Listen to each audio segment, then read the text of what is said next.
Hello and welcome, heroes, to the Crit Academy. I am your host, Justin. And I'm Florian Emmerich from Poison Potion Press. This podcast was created to provide you... and Brandon is currently running late. We tried to wait for him, but sadly, who knows. So hopefully he's safe, I guess. He'll be here shortly. This podcast was created to provide you, our heroes, with new and reusable material for both players and DMs. We hope to inspire you with creative content that you can bring with you on your next adventure. Keep in mind, our show may not be suitable for young children, but neither are our D&D games. Ooh, our live stream thing turned green. That might be a good sign. Is that a good sign? I think that's a good sign. Green is great. I hope. This episode is brought to you by our generous Patreon donors. If you don't know, Patreon is a membership platform for creators to build relationships with their most loyal fans, known as patrons. It's a tier-based reward system that allows you to support your favorite creators for as little as $1 a month. In exchange, you are offered exclusive content based on the tier that you select. Our rewards include all kinds of cool stuff, including a private community Discord channel. You get to enjoy our live stream when it's working. We have special custom tokens that we release every month, as well as you can. Brandon does special custom art once a month that he draws randomly for our patrons, and then we have a monthly patron hangout where we just sit and hang out and talk and shoot the shit, which is a lot of fun. As well as at the top tier, you can actually be entered to draw and win a chance to just play a game with us and hang out with us. It's a lot of fun. We really enjoy it, and it's really a good time. As well as I post all kinds of weird stuff on the Discord and the Patreon that only you guys get to see, like behind the scenes stuff. So definitely check it out. So, Crit Nation, we want to thank you for joining us today here at the Crit Academy Studios, where everything's made up and your rules don't matter. Yeah, that's right. Your rolls are like Shore of Dreams without Pascal Alofat. Oh, man. If you guys haven't checked out Shore of Dreams, you need to. I finally... Now, Florian, you had sent this to me in an email some long time ago.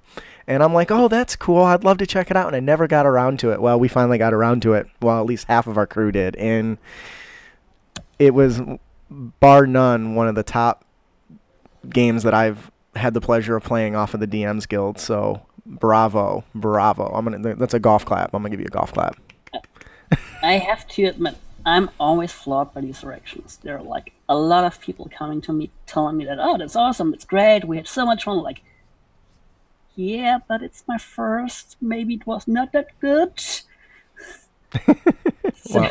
well, you know, and for a first, if that's just like your infant experience level, I can only imagine how much better it's going to get. Because you really hit the bar really high with this adventure, and that's why I invited you onto the show, because I really wanted to talk about it. And I love walking through with developers through the process, because everyone's got their own journey, and we as DMs can learn a lot about the development process of really high quality material, especially in the differences between each DM and content creator that does that. So I want to thank you for joining us today, Florian, very much. No problem. I feel honored to be invited to this show. So we have a really great show for you guys today. For all of you that are watching, I do apologize for the issues that we are having with the internet. It looks like there's nothing that I can do about that. So if you're a patron and you're watching, I do apologize. Florian, I apologize for the inconvenience for you for the wait. But thank you guys so much for your patience. I promise it's not normally like this, because if it was, I wouldn't have any patrons. So we like to start off every show with really on a high note, and on our show we do that by giving away free stuff throughout the episode. So we're going to start off by giving away one of my personal favorite adventures, Banquet of the Damned by Goblinstone. Lee, why don't you tell us about it? Each episode, we will draw one lucky subscriber's name, and they will win the 5-star rated adventure, Banquet of the Damned, Compliments of Goblinstone. Goblinstone is a community project for D&D fans based out of the UK. They aim to be a place where you can team up with professionals to turn your ideas into high-quality products and give every fan a chance to get published. be sure to head over to www.goblinstone.com, or you can check out our fellowship link on our website, www.critacademy.com. I never get tired of that. This week's winner is Raybon. It comes crashing down and it hurts inside. You gotta take a stand, it don't have to hide. Congratulations, Raybon. You're this week's winner. You will get an email shortly after the episode airs. If you enjoy the adventure, please head on over to Goblinstone and let them know. Leave them a review. As content creators, the best support you can get besides buying the product is leaving a review and telling a friend. Leaving reviews helps them improve their product moving forward. So definitely please do that. So now the good stuff. We have a great episode for you today. We're going to be interviewing, obviously, Florian Emmerich from. Now, what is the name of your company? Your Poison Potion Press. Poison Potion Press. Poison Potion Press. So we'll be interviewing Florian Emmerich from Poison Potion Press, creator of one of my favorite adventures, Shore of Dreams.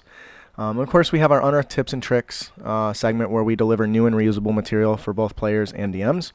But before all that, we have In the Realm, where we talk about a little bit what's going on in our realm. So, Florian, what's going on in your realm?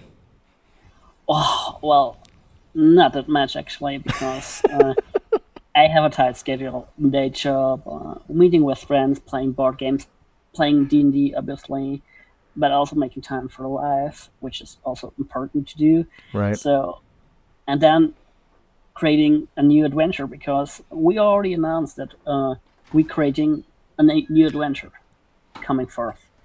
It will take a lot of time because we're just an early process, but yeah. So time is really a little bit on the low side with me. Okay, very cool. So Brandon looks pissed. So Hello. put on your headset and join the wonderful conversation. So we're actually in the realm. So Brandon, what's going on in your realm? Actually, Florian, do you want to ask Brandon what's going on in his realm? Oh no! Like he should tell what happened. what? Why are you a half hour late, bro? I was not going to say that. I don't mind. Yeah, we got a new patron here to watch you, and your ass didn't even show up. Hi, patron. Let me tell you what's name's going Matthew. on. Hi, Matthew. I got stuff on my mind, right? So I'm driving down the highway, thinking. I can hear myself. You don't need to put that in my face. I like putting big black. Never mind. Yes. Okay. So you're Driving on the road, thinking about Jessica and Crit Academy, and today being our only day being able to be with each other and stuff like that. All that crap, and it's starting to have a negative impact on the relationship. Uh-oh. Wait, are you saying it's our fault? Yeah. That you got to spend a couple hours a week with us? Yeah. Okay. But, so I'm thinking about this stuff, going on the highway. I'm like, okay, how can I make everyone happy? How do I make everyone happy? I look off to my right, there goes Birch Run. That's the exit you get off to get towards my house. Yeah. The problem with that is, what is the problem with missing that exit, Brandon? The next exit is, what, 8 miles, 10 miles away? So I get off on Frankenmuth, that exit. I'm driving down and says, okay, so turn left at the next light to go to Browners. Like, I know where Browners is at. That'll get me to Justin's. I know exactly where to go from there. I don't know. You get lost? I made a wrong turn somewhere because, like, I'm driving. It's like, where the fuck is Browners at? For you guys who don't know, that's the biggest Christmas store in the world. So it's huge, and you see Santas and stuff. It's like 10 minutes from my house. It's not hard to miss. And I'm looking around, like, okay, I'm driving for 15 minutes, and I can't see it. All I see is empty dirt farmland. So I get on my phone and go to Google Maps, and I'm in fucking Vassar. Well, I'm glad you made it. I'm so pissed off. That's what's going on in my fucking realm. All right, that's awesome. Well, I'm glad you still didn't get lost, like, indefinitely and, like, starve or anything. I haven't gone yet. Gone what? in the realm. Justin, what's going on in your realm? Oh, yeah. Oh, that's what you're talking about. You said, "Oh, I haven't gone." It's like, what? You gotta take a shit? Is that what's going on? No. No, oh, dude, I blew up church today, man. I painted the inside of that porcelain throne brown. I'll tell you what, like pure chocolate milk. That's gnarly. So Justin, what's going on in your realm? I'm glad you asked, Brandon. My wife is a huge ice skating fan, so I took her ice skating. Sorry, I didn't take her ice skating. I took her to watch Stars on Ice at the Little Caesars Arena in Detroit, and it was fun. It wasn't super boring. I actually enjoyed myself, and I didn't think I would. So it was a lot of fun. Spent time with my wife, and she really enjoyed it. It was great. Yeah, I saw the photos up on Facebook. Yeah, it looked like you guys had fun. Oh yeah, it was. It was a lot of good. I mean, yeah, Tate, you're right. I should have zagged when I should have zagged.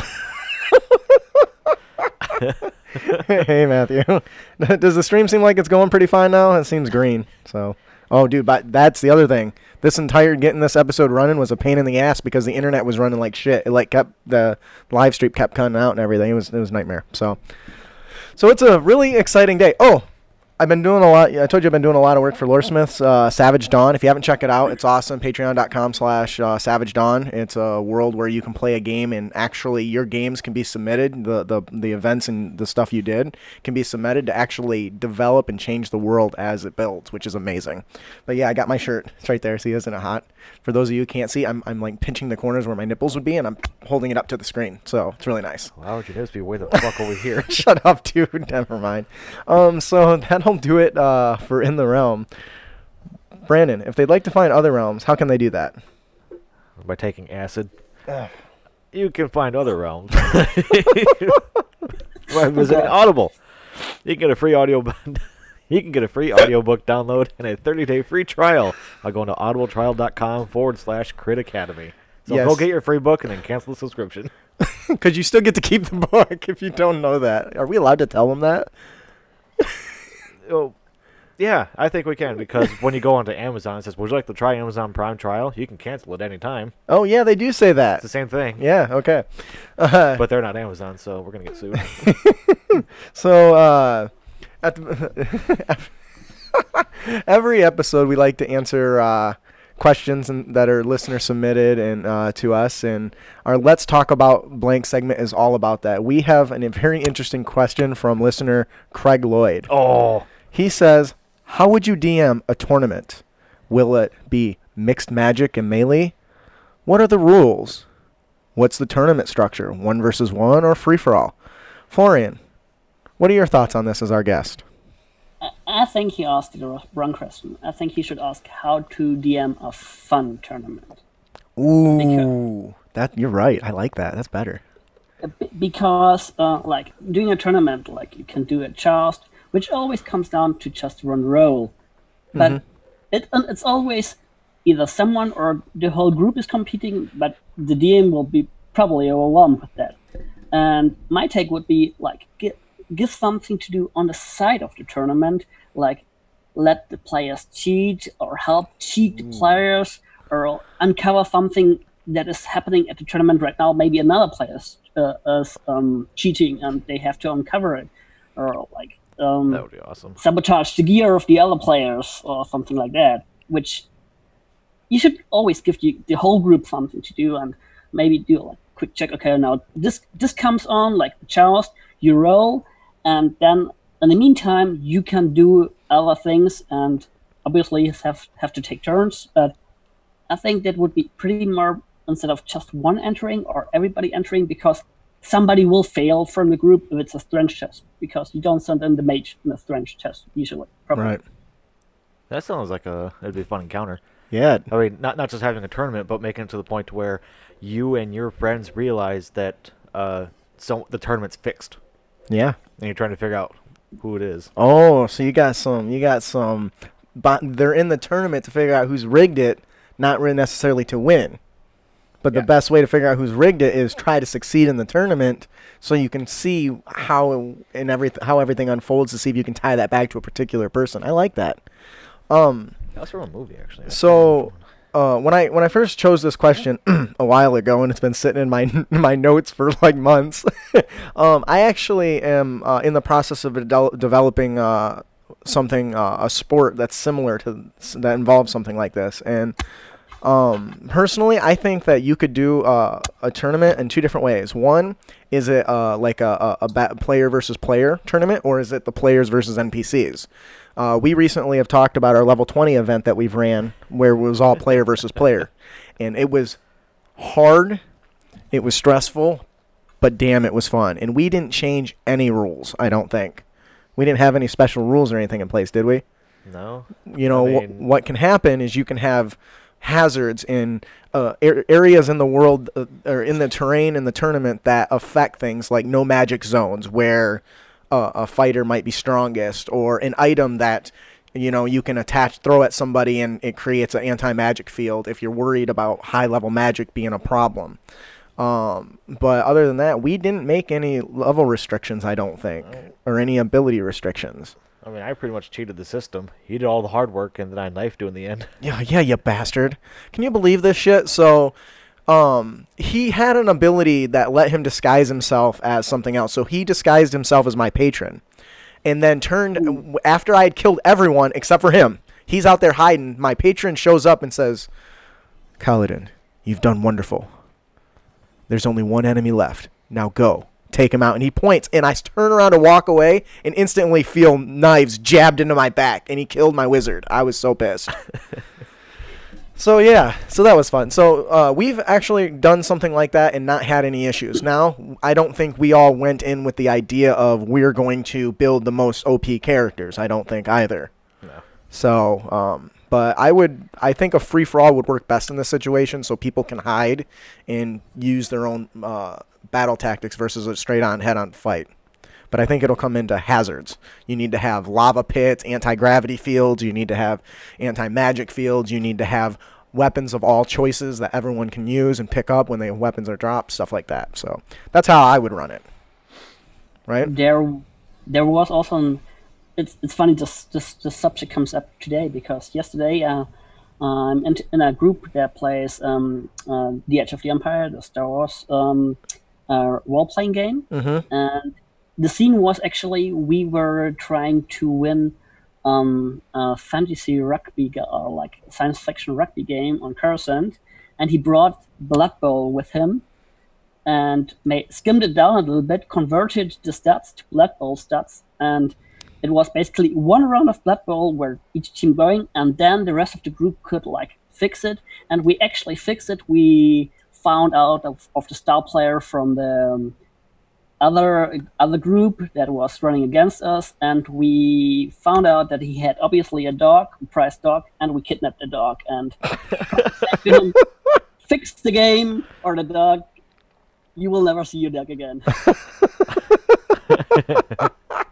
It was pretty dark at that point. I'm sorry. What did the poor puppy do to you guys? Oh, poor puppy. Think of Family Guy. The Star Wars episode 2. Which one? I haven't seen Family that. Guy had a Star Wars episode where what was it? Han was parting ways with the party because his job was done, and he looks up at Luke and says, "Hey, what'd you guys do with that dog we kidnapped?" And he goes, "We ate it." Yeah, rebels, rebels. Oh my god. So as far as the tournament structure, I think free for all works best in my opinion. Because there's certain classes that will outclass other classes in 1v1. So I personally would never suggest that one. But I would leave it mixed melee and magic, and let every person fumble for themselves. That's part of it. So anything else you guys want to add to that? No. All right, that'll do it for our Let's Talk About Blank segment. Craig, we hope we answered your question. If we didn't, please send an email to critacademy@gmail.com with your complaints with a $5 check attached, and we'll make sure it gets read and filed away. Yeah, so now what we're all here for, the main topic, right? That's why we're all here. We got a really great main topic for you guys today. We're going to be discussing Shore of Dreams with guest Florian Emmerich, the creator of it. So I've kind of, we've talked a little bit about Short Dreams before the episode started. Florian, can you tell us a little bit about yourself and your work? Well, I'm doing this part-time, and yeah, I don't know what to tell about the work, because it's maybe the best thing is it was a team effort. Like, everybody that is credited in the book is contributed to it in a certain type of way. Like, elevated it, the artists said, forgo one of my demands, like Pisca on the cover. I imagine her having a more girly kimono, and she's like, no, you don't want to do that, and draw it up so she's really looking like a lady, like really a killer queen, to say, like. And I'm glad everybody contributed and elevated it, and said, oh, that's a nice direction you were going, but we're not going there. That's like everything when it comes to me and my wife. Hey, honey, I'm going to do this. She's like, no, that's not going to work. We're going to go this way, okay? That's very cool. How long have you been writing and involved in stuff for the DMs Guild? Okay, this is my first outing, and actually this adventure started out with a trip down to a museum. Oh yeah? Which one? Yeah. There was a special about Japanese food and how it evolved throughout time, and they had some of these interesting standees from artwork that dealt with food. And actually, you can see it in the cover because we incorporated it, because I said to Raluca to put it in the cover in some form, and you see Temerity standing with the seafood on top. Mm-hmm. And that's an actually art I saw there, and which gave me the idea to like everybody's meeting at the inn. How about we let them stay at the inn, and there's something amiss, maybe. Well, there's definitely something amiss in this. You're asking, right? Yeah, you're gonna you want to take that one. Okay, Florian. First off, I gotta say that's a sexy ass name. Thank you. What would you say was your most memorable D&D moment? Actually, that was my first session that began with Claws of Madness from Wolfmouth.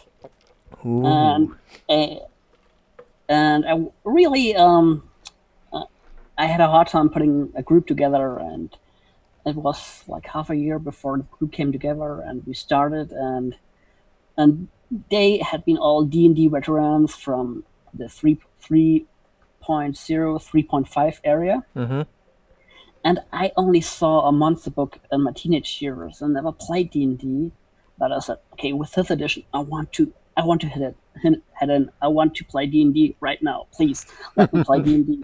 And to convince them to play with me, I had to be the DM, and I was like, oh, here it goes. So God, I'm gonna ruin this. But it went pretty great, and like now we are running Tomb of Annihilation. Oh, very cool. I think that's kind of something. I feel like that happens a lot with DMs, where people want to play, but nobody wants to play, except for the one person that wants to play most ends up being the DM. Yeah, I already bought the books. Like, I have every D&D for a book for 5th edition here. Just like, okay, I need to provide my player with everything available here. Read this, please play with me. That's funny. What about any experiences you learned from possibly failing as a DM or a player? I mean, everyone's had one of those at one point. Well, there was obviously some failing, but I always like we were playing at a store or a club, and had to head home in a general direction by foot, and so we were naturally talking about the session that we had just finished. And I was asking, like, okay, I had a feeling you didn't like this, you didn't like that. And they added, like, okay, this runs smoother if you're doing like this. Or we didn't have a sense of dread there to go along, or some sense of what we should do. And this wasn't written out very clear for us. Or we had no lead, something like that. And this always helped me with Shore of Dreams a lot, because when I looked at the script I was finishing, I was like, okay, what did I learn last time? Oh, I was doing the same mistake again. Maybe changed it now. So do you keep track of the thing, like after your sessions you keep track of things you feel didn't go well, and then you try to, if it happens again, you record it and say, hey, I got to really go avoid that? Yeah, I have like always some notes with me, some quick notes where I'm pre-reading the things I want to run, because obviously I'm running pre-written campaigns, and and then I make also notes during the session or after session, like when I'm getting home, I'm writing it all down. Okay, this was a miss, please, and I try to focus a little bit more on this stuff. Very cool, very cool. When you run your own games or any games you're a part of, do you guys use any special rules, either to fix problems or enhance the game in some way? Obviously, my players voted against it. They said we wanted the slimmest possible player's handbook, maybe Wallace Guide to Monster, like from the races, and I said, okay, maybe not some UNT or kobolds, like. If that's okay with you, and they say, yeah, we absolutely fine. They also gave me tips like, okay, you don't want to, we can take from the Elemental Evil Player's Guide before they have been recently re-released in the Xanatos Guide. Some spells have been pretty up, and they said, don't allow them with us, we're gonna ruin your game. I think the only homebrew I remember using. So I'm really happy for having my players, because they have been a great resource. And one of the players, I obviously showed them that I was making an adventure I was pretty proud of. And the last encounter in Shore of Dreams, during Playtest Fest, it was a player killer. You could probably imagine what I'm talking about. Yes. And we had to have some very analytical guy in our group. And he ran these numbers again and say, okay, you probably want to load these numbers in Churchill so players can at least have some time to react and not like, oh, I'm dead. Yeah, we're gonna do our best to avoid the major spoilers. But there is something that I want to talk about, that how my players ended this adventure, and I don't know if you'll be proud or disappointed. Well, I guess we'll find out. But you were okay.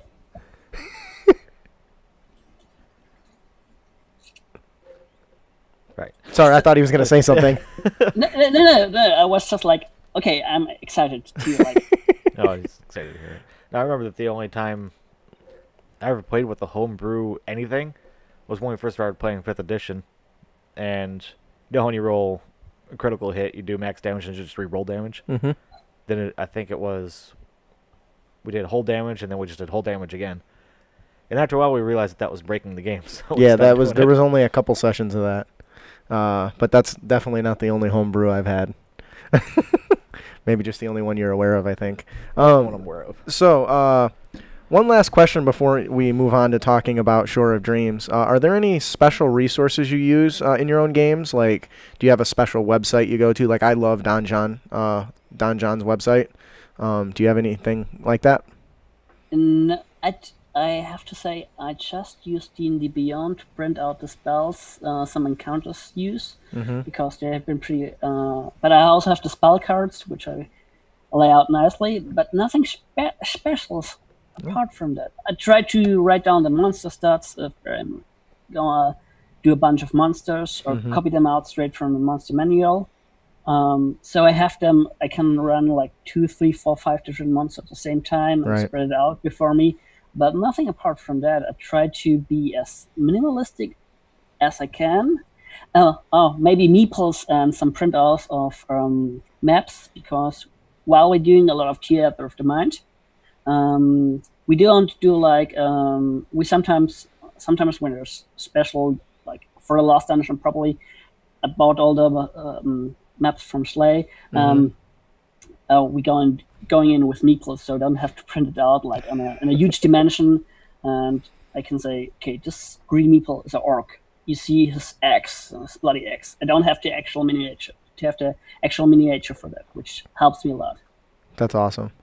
Yeah, I had a buddy who was big on he had to have the miniature for every monster he ran. I could never do that. This would drive me nuts because I would hunt down this miniature and I wouldn't rest easy until I have it, and I wouldn't run a session before it because. And with the meeple, I'm more like, okay, it's an orc, it's green, it's an orc, fine, I can live with that.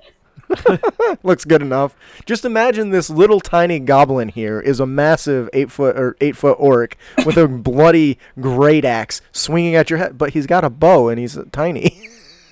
It's a miniature. Just use your imagination. All right, so on to the meat and potatoes of our interview. Can you tell us about Shore of Dreams? Now, for you, you can go into as much or as little detail as you want. But remember, these people that listen to this, you're going to want to drive them to buy your product. So. Okay, Shore of Dreams.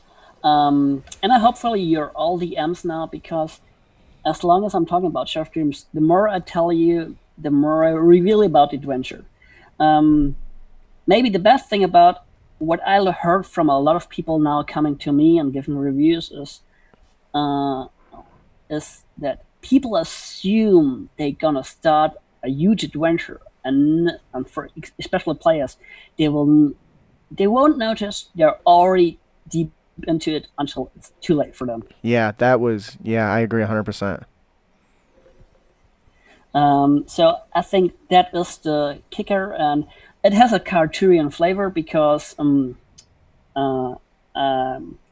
love Japan and I wanted to bring it to D&D with me, like something I feel familiar with, something I feel good about, and Karatur was the next thing to do.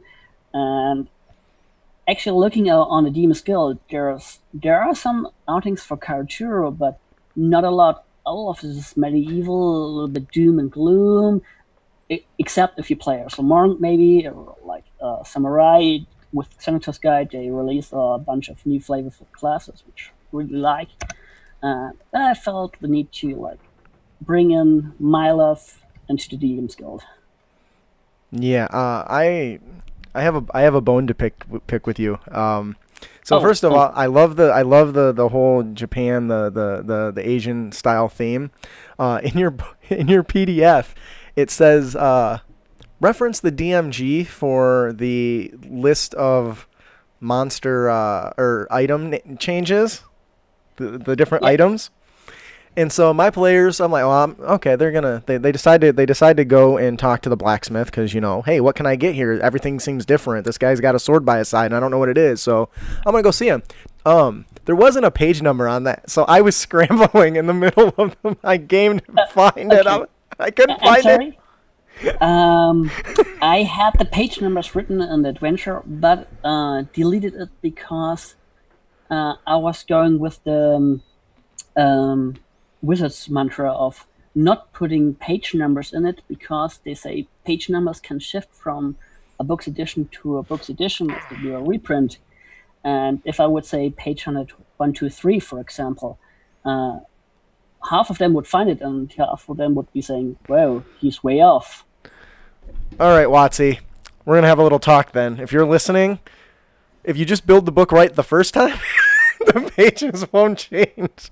I had never been so freaked out. Usually I'm so well prepared for my adventures, and then when they ask me that, I'm like, oh, it's in the DMG. I flipped to the page in the PDF, and it says, oh, there's no page number here. I wasted like 15 minutes of my player's time trying to find it. I'm like, so sorry about that's not your fault. You're following Watsy. So Watsy, if you make your books right the first time, they can use page numbers. Because like I said, normally I'm prepared for that. I write that stuff down and I'm aware, but caught me off guard. So I'm just like, well, they got Japanese weapons, okay, people? But we actually had you might appreciate this. We had a player tip on the last episode, because my player went through it as an Eldritch Knight, and he ended up getting a Nodachi from the guy, and then sold him his greatsword, and then in the middle of battle resummoned his greatsword. So he got the money that he sold from the guy when he sold his sword, and then just got his axe, and then got his axe back. Right. I was so pissed. I was like, dude, you just found a new way to make money. You don't even have to venture anymore. Well, it obviously worked just one time. Well, unless he travels. He shouldn't get it back anytime, right? Well, the Eldritch Knight, he can do bonded weapon as long as he's on the same plane. Oh. So as long as he never bonds to the weapon, he can just keep calling it back. So it's like, you know what? I'm done adventuring. I'm just going to walk and travel the world, sell this really expensive weapon, and then leave town and summon it back. Oh, that's funny. Oh, actually, page 41, if you want it again. I was opening the DMT test right now. It's page 41 for everybody who is like now looking at the PDF and say, yeah, there's no page number. It's page 41 in my edition. You are the man. So somewhere between 40 and 42, you can find it. Yes. Depending your edition right now. So the Shore of Dreams is the name of the inn. How did you come up with that? Because that's so cool. And the Adventure Inception, there was an island and treasure to go on, but I found it like pretty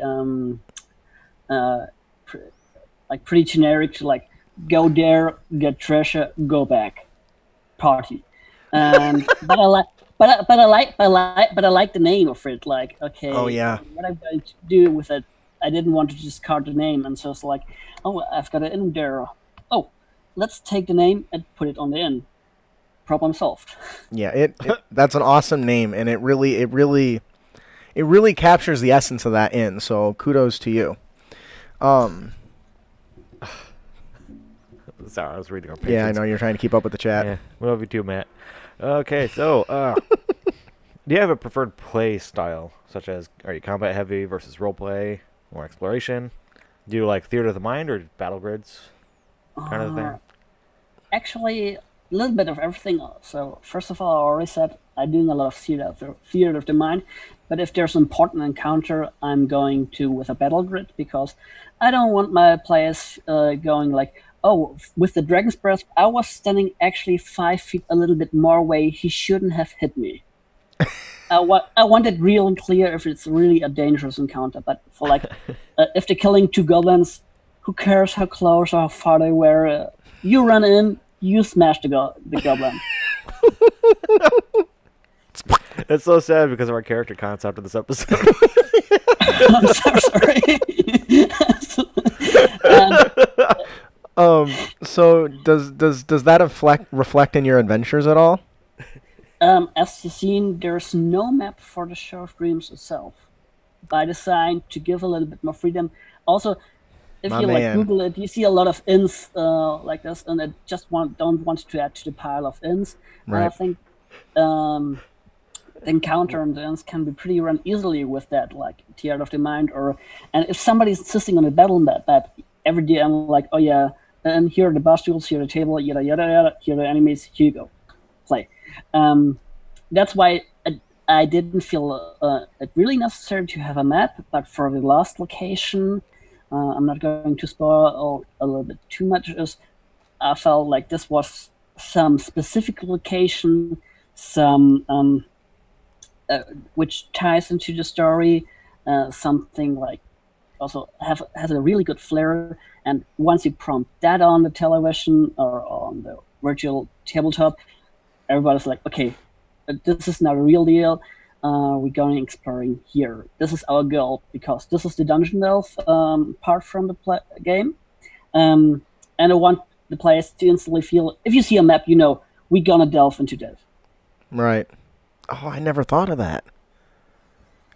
So you're suggesting that if there's a printed map, they know they're supposed to be investigating it or being a part of it. I think yes, because every time I used the map, people were like, okay, trying to uncover it, and I was actually before Tomb running Chapel on the Cliffs from Goblin Stone. Mm-hmm. Yeah, I'm plugging all this stuff. Have at it, man. There are sponsors. You can plug them as much as you want. I'm not going to pay you for any of that, but... and there was a section where they kind of with a specific location, and because I also bought the map pack. I provided them with the map, and they went off the rails with exploration. Like they were like, is there a secret room here? Because I cut out the floor plan, so I just had to lay out the floor one at a time when they enter the room. And then they assumed like maybe there's a floor plan, there's a floor plan, there's a hidden door, there's a hidden door, there's a hidden door. And this got me thinking with Trail of Dreams, because I wanted to do a map for them, but I discarded it because I saw like, okay, once they see a map, they assume, or it's going to be assumed, we can explore this to our heart's content.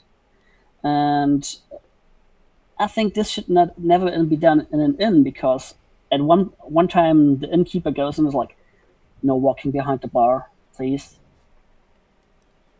And I think players wouldn't understand that if they would be provided with a map, because they would say, okay, maybe this is an obstacle we have to overcome. Right. And then they're missing probably out half the story, because they was like, we want to explore this guest's room who rented this room here in the corner, but we can't enter it because it's locked. Now let's find the key. And suddenly the story shifts to a different section. Right. See, that's deep. I never would have thought that having a map or not having a map already ready would determine the thought process of the adventurers. Now that I think about it, I remember a time where my buddy Troy spent a half hour writing out a map, and then we all left. Oh. and there was, and I don't know if it was because I wasn't interested what was on the map that I left and pulled everyone with me, or because up until that point, I think anytime there's a map, I guess I assume there should be an encounter there. There should be something I should be doing there. But without a map, that's not an assumption. It's, okay, we're in this area.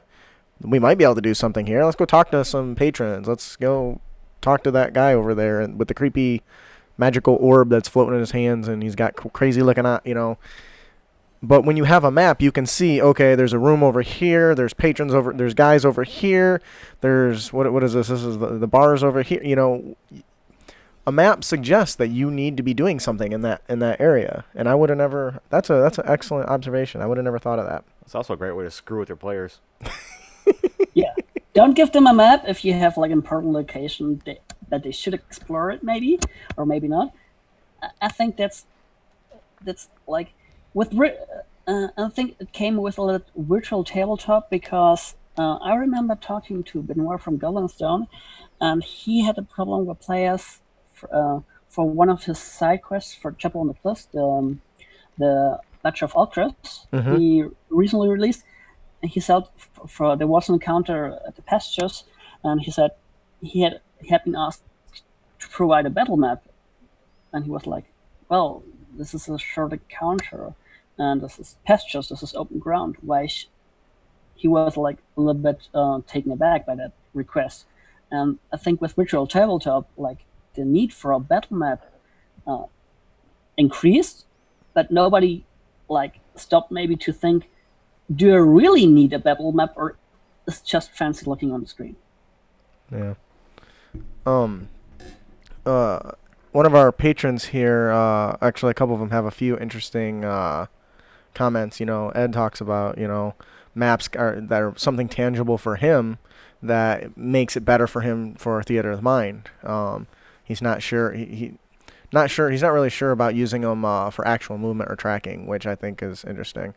But Matt says, my group uses maps, but they're pretty poor. I ran Curse of Strahd and Death House and cut out every room. So I guess some parts of the maps are optional. Oh, okay. So he cut out every room and the corridor as a separate template. Okay, I guess I got to read the rest of that. So yeah, I can see that. We'll go ahead and you want to take that. The thing about giving something tangible for your players, you can achieve this with a lot of deep description. Like describe what's going on, and it's describe very mundane. In the corner, there's somebody eating, and in the other corner, there's somebody drinking. You see this beautiful wallpaper on the back and stuff like this. you can give them tangible, and you still can like draw them a rudimentary like sketch, like look, it's round shaped, and here are some stools. You don't have to actually give them a deep map with the scales like each square is 5 feet. You can like doing something quick and dirty, and like, okay, it looks like that. Yeah, I'm big on theater of the mind. I think a description is much more engaging. I find that personally when I use maps, I often say, oh yeah, you can see these two corners here, and there's two doors here, and you can see that it's a T-shaped intersection. That's pretty bland. But I find when I personally use maps, I do that. But when I don't have that, I says, well, you can hear, you can see at the end of the hall, it gets kind of dark. You can see light coming from down the hall to the left where the hallway ends, and then to the right you can't see any light, but you can hear some dripping water. And then to your left you got a wooden door maybe 10 feet away from you, and then on your right 20 feet is another wooden door. And one seems to be, coated in some sort of slime or something. But when I've got like a map that shows that stuff already, I often don't talk about that stuff. And so that's one of the big reasons why I moved away from that, because I hated, you're here on the map. No, you're in the corner of the tavern standing atop of the table. Okay? You're not here in the corner. So I found that I'm better without maps. But So what about your development process? Could you walk us through that maybe? Yeah. Okay. First, I start with a general script, like the important characters I want to bring in, the important locations, the general how the flow of the story should be. So I have pretty easy grasp on where I want to go. And in the script, everything can be thrown out immediately, or something can come in. There's this one character called Brina in Trough Dreams, and she came in the very last minute because I felt like, okay, I'm creating this bubble of the town and not having something from the outside. And it's like, oh, you go in there and everything else in the world doesn't matter. So she is more like the anchor to the rest of the world. That's why she came in, and that's cool. From this, I give it to the writer, and we're gonna talk about this, and I'll talk about what's important for me, where I think I maybe fall a little bit flat on the description, or I really want, or what I wanted to try, but I didn't know if I mentioned it. Joshua's also working on the next one, and we introduced new writer Ashley and Warren for the next project, and we talked through, okay, where's this going, and then they write the first draft and return to me, and I'm going through this, and I'm being pretty harsh to them then, like, okay, no, I don't want that. No, this doesn't feel right. No. Oh, yes, this is fine. This is great. Oh, thank you for expanding on that. And when this done, they either doing a short rewrite, we agreed on it before, or I'm handling it actually to a very, very early playtest to just one group, just to see can they actually finish the adventure from A to C, not to gawk like what's sticking or where like maybe number problems, just like to see can they get from A to B. And when that's done, it will get handed to an editor to make everything sound not bad. And during this process, also the actually playtests begin, where we maybe even need to change small sections or bring in a new section, or just change the numbers quick because we noticed like our numbers have been off in the playtest, and there we bring in 2 to 3 to 4 depending on how much sign up and how much work I'm putting in. And for everybody that's doing a playtest, you have to remember you get a lot of feedback, and you have to sift through and find a common thread For example, in Shelf Dreams, the common thread was the last encounter where people died, and died, and I was now, okay, I can't sell this. I can't hand it out to a person and say, you have to run this. You will be so amazed how much characters you can kill in one session. You know, there are some DMs that pride themselves by putting another notch in their belt for TPKs. So maybe there's a niche for that. Yeah, but I think it's a little bad if you and like, oh, and you all died. Isn't this wonderful? And everyone like, no, this is my second character already. Oh man, very cool. But I also got some feedback that was like, where I felt confident, like, okay, it was not written for a group because we had a group that says, we don't like the first part of the group where it's social encounters. Can you just make some combat encounters, more combat encounters in June? I was, no, the highlight of the first part is the social encounters. Right. Maybe that's not for your group, and that's absolutely okay.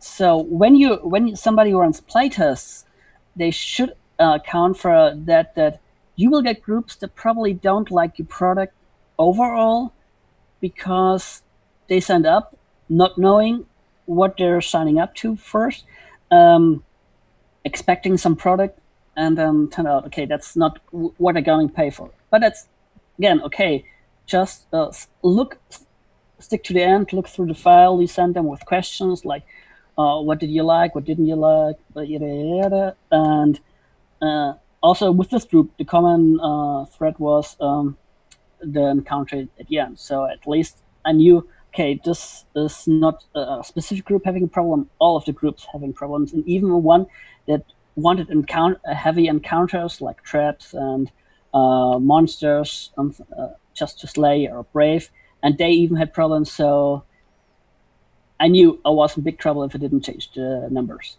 Right. It sounds like we've had a lot of guests on the show that have talked about their adventures. I don't think many has gone into the detail of the process of the playtesting. So do you have like a core team of playtesters, or do you just have like random people I need some playtesters who wants to do it? Okay, you 10 people are allowed to touch my gold here. I did the latter, and I actually was like really terrified that one of the playtesters just would take the material and publish it right away. Oh, you're worried about theft? Not theft in particular, but they said, "Oh, great! I just put it online for everybody to see." Oh, got it. So like somebody posting it in a public forum where just a bunch of people can get access to it. Yeah, something like that, and that was terrifying. Yeah, I was terrified. So I was like, I need playtesters, maybe. If you're not gonna steal my stuff. Yeah, and when I sent the files and I didn't heard back like 1 week, 2 weeks, I even looked at the DM skill like, is there something like this on the DM skill? God, that would be a kick in the face. Yeah. I'm worried about this stuff too much, but the people that were signing up for this have been really, really wonderful, gave really a lot of feedback, and really endured the playtest version. And the playtest version was basically the Word file with the text in it. The text in it that was crossed out from the rewrites, so they knew the different versions. But I just decided to put it in so they knew, okay, there are two versions of this. So they probably could tell me like, oh, we like the first version better. And if I heard from every group back, I was like, okay, maybe my decision was wrong on that. And a really, really scribble of the maps with the dimensions, like, okay, this map is so and so big. You're gonna figure out yourself how much squared it is, how much squares are in there, just to see like, can they, because I didn't want to like, oh, there are two less squares, like make it bigger or something like that. Just to give them, I just wanted to give them something like, what some of you in the chat said, changeable, like, okay, this looks like this. You can bloat it up or not. It doesn't matter. Just run adventure and run the rooms in itself, and I worry about the dimensions later. Oh wow. See, yeah, I don't see. Those are things I would have never thought of. So it sounds like you had a lot of different challenges in go walking through this process. Do you have any particular challenges that really stood out? And if so, how did you overcome those? Everything was horrifying. It was the first time ever. And I talked to you earlier before we started the show that there's a particular reason there's a thank you note to Lawsmith and Goblin Stone and the adventure itself. Mm-hmm. It's because I talked to these guys, and these guys gave me tons of tips.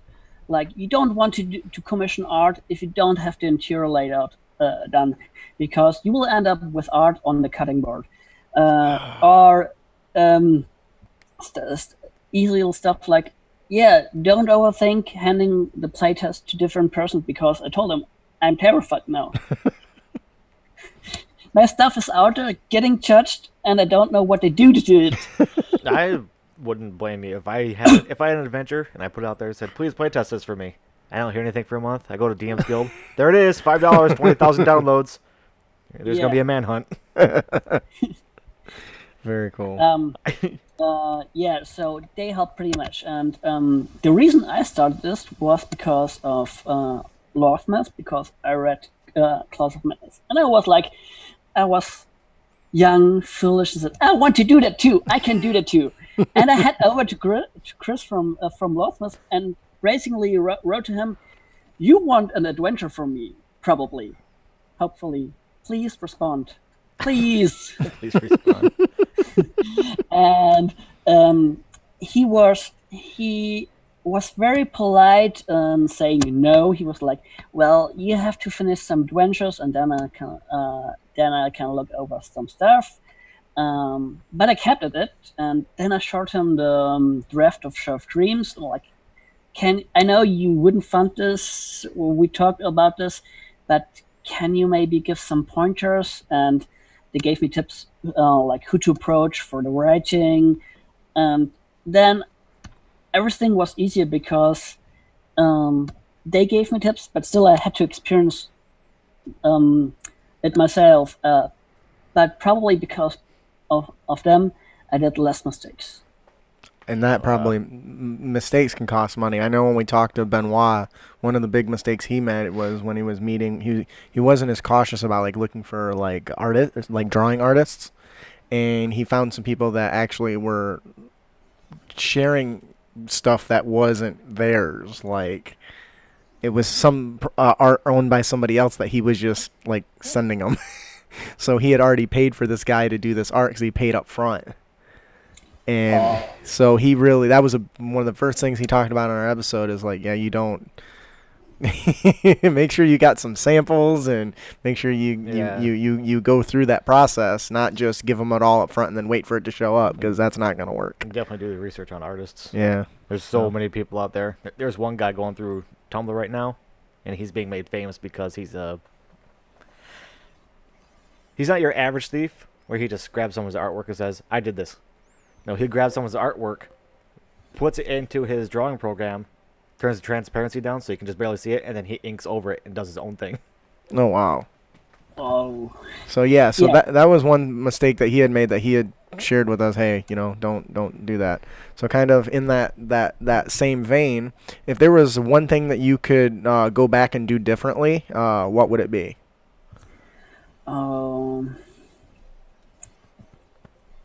Maybe get familiar with InDesign before, because I did the layout in InDesign, and it was like, how does any of this work? I imagine you were sitting there up all night, coffee in hand, elbow on the table, head in palm. Why am I doing this? There had been moments where I wanted like, well, I have it getting so far. If I pull the plug now, I don't spend as much as money.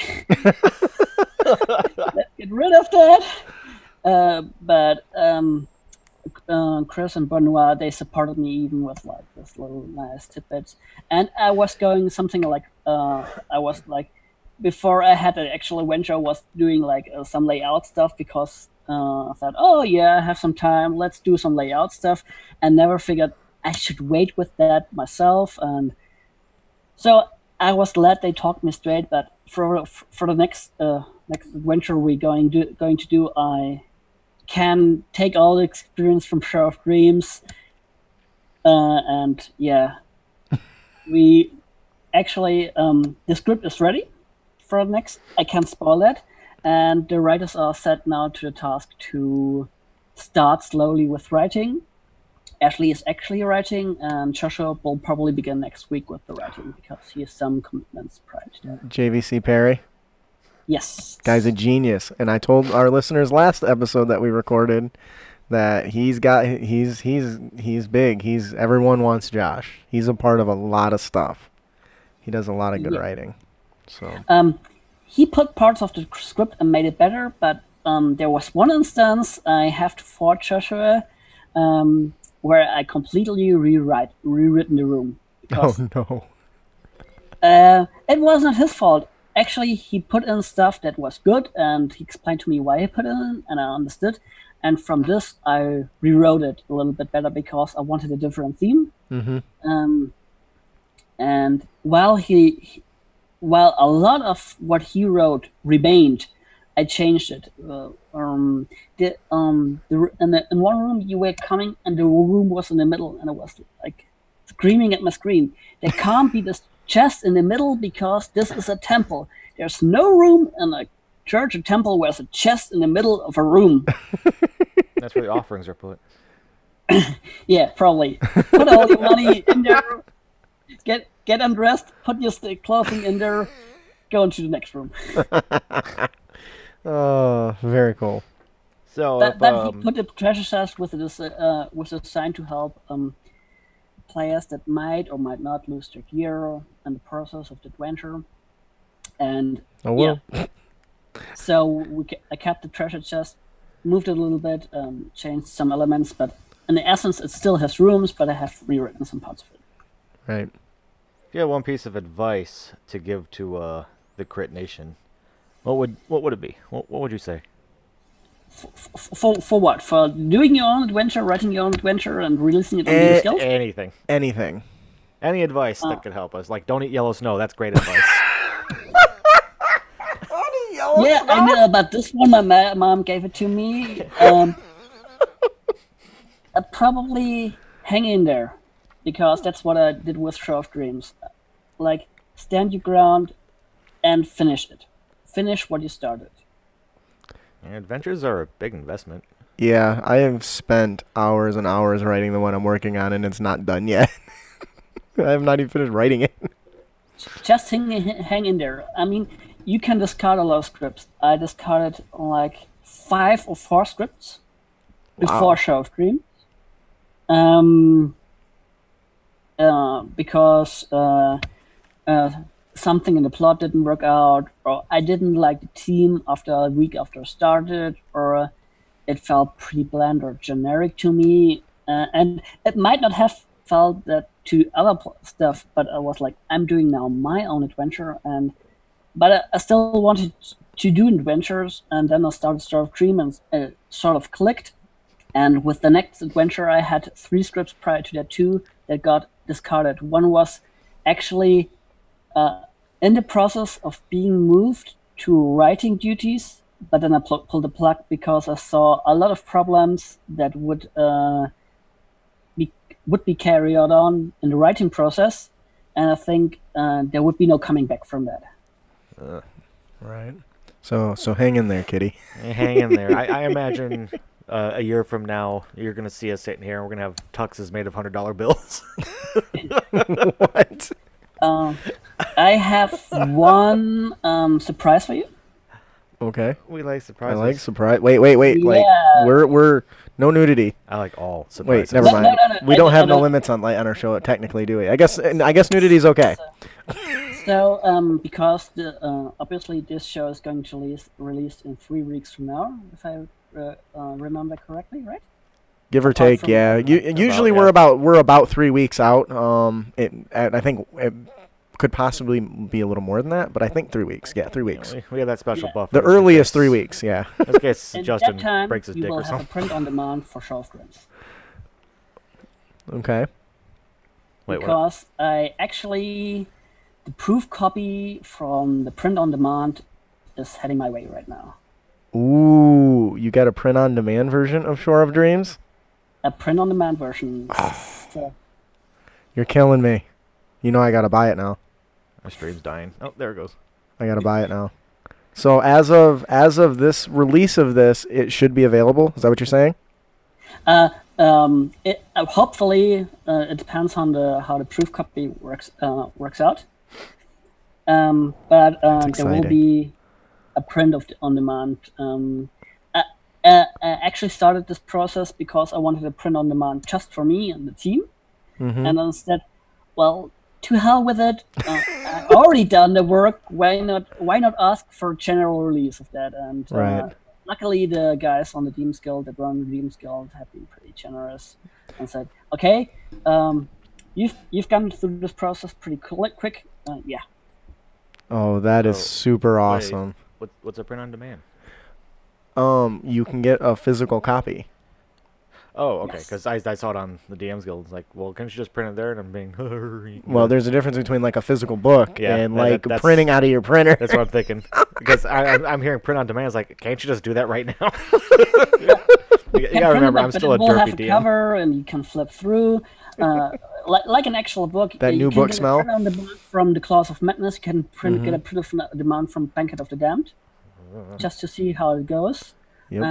But there hadn't been a lot of print of demands on the Deems Guild. So Except- yeah. I'm sorry. So I'm sorry. I didn't mean to cut you. For print on demand, do you have to have so many sold copies or anything like that? How does that work?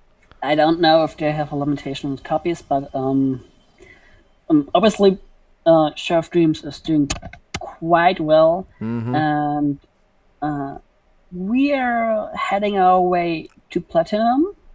How many sales is that? Platinum would be over 1,000. Okay. We are over 900 right now. That's awesome. Yeah, I'm floored. I'm like, I coupled this up when I was going to a museum. How is this selling so much?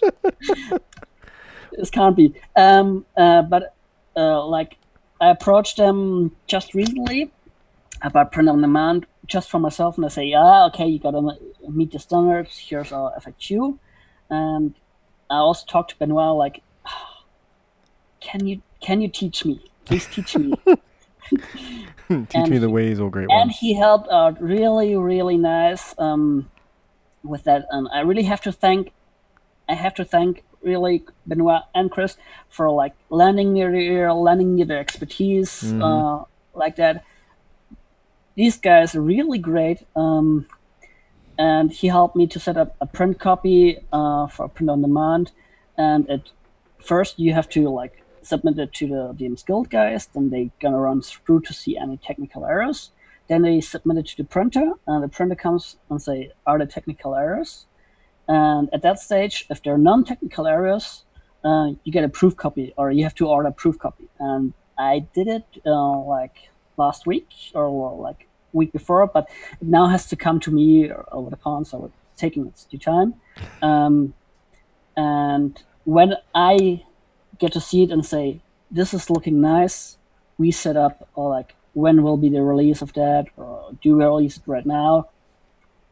And that's how you get your print on demand copy. That's so awesome. Jeez. Wow. So you've shared actual wealth of knowledge, and it just occurred to me that there is a new business opportunity for Benoit and Loresmith. Coach, How much to borrow you guys for a few hours to teach me how to do all this stuff? Because that's on that definitely coaching is a thing, right? That's a thing. well, obviously I still had to write the story myself and the adventure myself, and like pay like the writers for the adventure text after I set up the story. Go to a cartographer and tell him, you have to paint me this specific map. Talk with Raluca to for the arts and have that ready. So yeah, there's still a lot of work to be done for yourself. Right. But still having a coach there to kind of say, hey, I would do this differently, or this could be a problem if it's set up this way. You want it. I can just imagine having somebody there to support you when you're trying to go through this very complex process can make it a lot less stressful. So.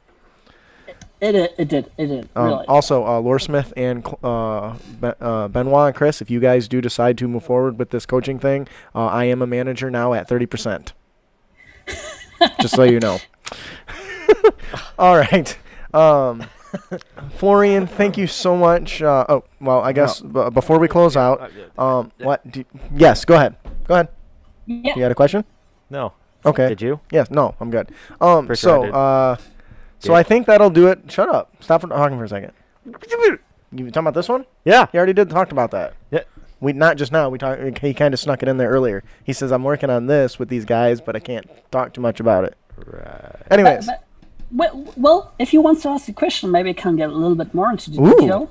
Look at that. All right. See what happens when we argue with each other? Shut up, dude. I got this. I got it, bro. It's gonna be fine. Don't worry about it. I got it. Everything's gonna be fine. I like the shirt. So, before we close out today, are there any secret projects you're working on that you can give Crit Nation just a little taste of? Like Shore of Nightmares. Oh. Okay. Since I already talked about it, and I announced on Twitter that Joshua and now Ashley is writing for us, working with me on the next adventure, I can say it will be bigger than Shore of Dreams. Ooh. And there's a reason why there are two writers for this, and I'm gonna put it out now nicely.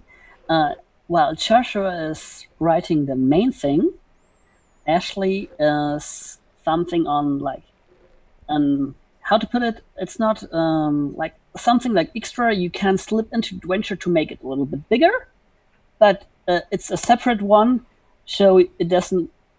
Nobody has to doesn't have the need to run it. Like they have it always on the side. If somebody decides to, we want a little bit more, then they can slip it right into the adventure.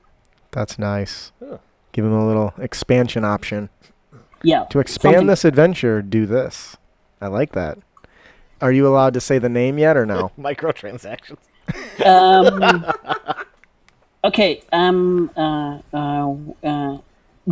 going to announce the name of the adventure when I have the cover, and I can also say the cover is worked at, but it will take probably 3 to 4 weeks for the cover to finish. Probably, maybe even longer.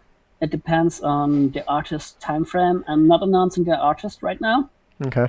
Because the artist will also be announced with the cover, but there will be also the title released. Okay. Yeah, those artists are some wicked good talented people. Yeah, there's some talented people that write or do art on the DMs Guild. So one last question before we close out here. Do you want to give yourself a plug? Where they can find you, where they can find all your work? Do you have a website, a Twitter, Facebook, blah? Well, you can follow us on Twitter at PoisonPodPress, and you can see there's a link on my Twitter page, where all the adventures are that I released with a group of team, and it's currently just one. But that's it. I wrote it in the wrong spot, so I need to fix it. at Poison Pot Press. At Poison Pot Press. I'll put that in the show notes. Like that. Yeah, that's fine. All right. Well, I guess that'll do it for our main topic. I cannot tell you enough that you guys have to check out Shore of Dreams. I ran it, and I don't think this is a spoiler for the adventure, but it's a spoiler for my game. The end of my game, one of my players used something available to drown an island. So yeah, that's what happened. Yeah, it was pretty harsh. So it's a lot of fun. The main one of the main characters I absolutely loved and adored. The art is beautiful. The adventure was well put together. So thank you very much for sharing such a beautiful story with everybody. It was fantastic. And I can't wait for the next one. You will love this. Promise you, you will love this. So that'll do it for our main topic today. So Florian, do you, I assume it's probably getting late where you are. You've already waited. Did you want to join us moving forward, or do you want to head out? I'll probably head out because it's really late and I have to get up in the morning, like at 5 a.m. No problem. Well, we want to thank you so much for joining us today and taking time out of your busy schedule to just hang out with us. Thank you for your patience while we dealt with a late co-host here. Yeah, whatever. Thank you for having me, and for everybody that's tuning in. I hope you have a wonderful time with Straw of Dreams, or had a wonderful time with Straw of Dreams, or channel a wonderful time with Dungeon Dragons. Yes. Thank you. You have a wonderful day, Florian, and have sweet dreams. Shore of nightmares. Shore of night. Yeah, I was gonna say have sweet dreams on the shore. Thanks for joining us today, buddy. Thank you. Bye. Wave to the camera. Bye. There should be a button that says "Leave the conversation whenever you're ready," or end your. There it is. Bye. All right. So I got to make sure that didn't mess up the OBS stream thing. Maybe it did. It should like auto scale, I think. Or it could just freeze. It did freeze. I might want to get that. What, Shore of Dreams? Yeah. We have it. Oh, I might just take it then. Or I could buy it anyways and support them, because I do have money on my PayPal. I don't know why that goofed up though. It should have fixed itself. There's that Yeah, we're still here. I don't know why that did that. I have a message. I don't know why the thing's all messed up here. The Zoom meeting thing. The Kings and Queens are going on that camping trip on June 23rd. And I asked people, like, hey, who wants to play a 5e D&D game? And I got like 6 people going, I do. Okay, so I'll get something together and I'll play with you guys. Run Shore of Dreams, dude. It's amazing. I don't know why this isn't. Is it because it's a game capture and not the video capture? It's a should be a game. Is it display capture? No, game capture. What should it be? Well, get out of that first. Get out of what? This? Yeah, just get out of the bar. Right now you have game capture highlighted. It shouldn't matter. That's the one. That's the one right there. Click the eyeball. The eyeball. This? Yeah. Okay, that doesn't do anything. No, it just hides it. Now I don't. What'd you make me do? You broke it. Click it again. Jeez. Oh, there it goes. Hey, you fixed it. That'll have to do for now. All right, let's get back into it and finish out here. All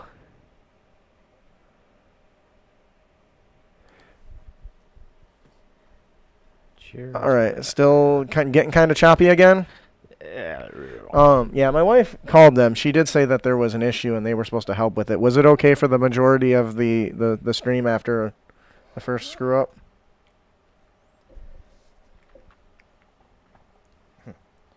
God damn, want to make me a map pack. I don't know. Still working, but it's a little weak. Once again, we do apologize for the inconvenience of the stuff.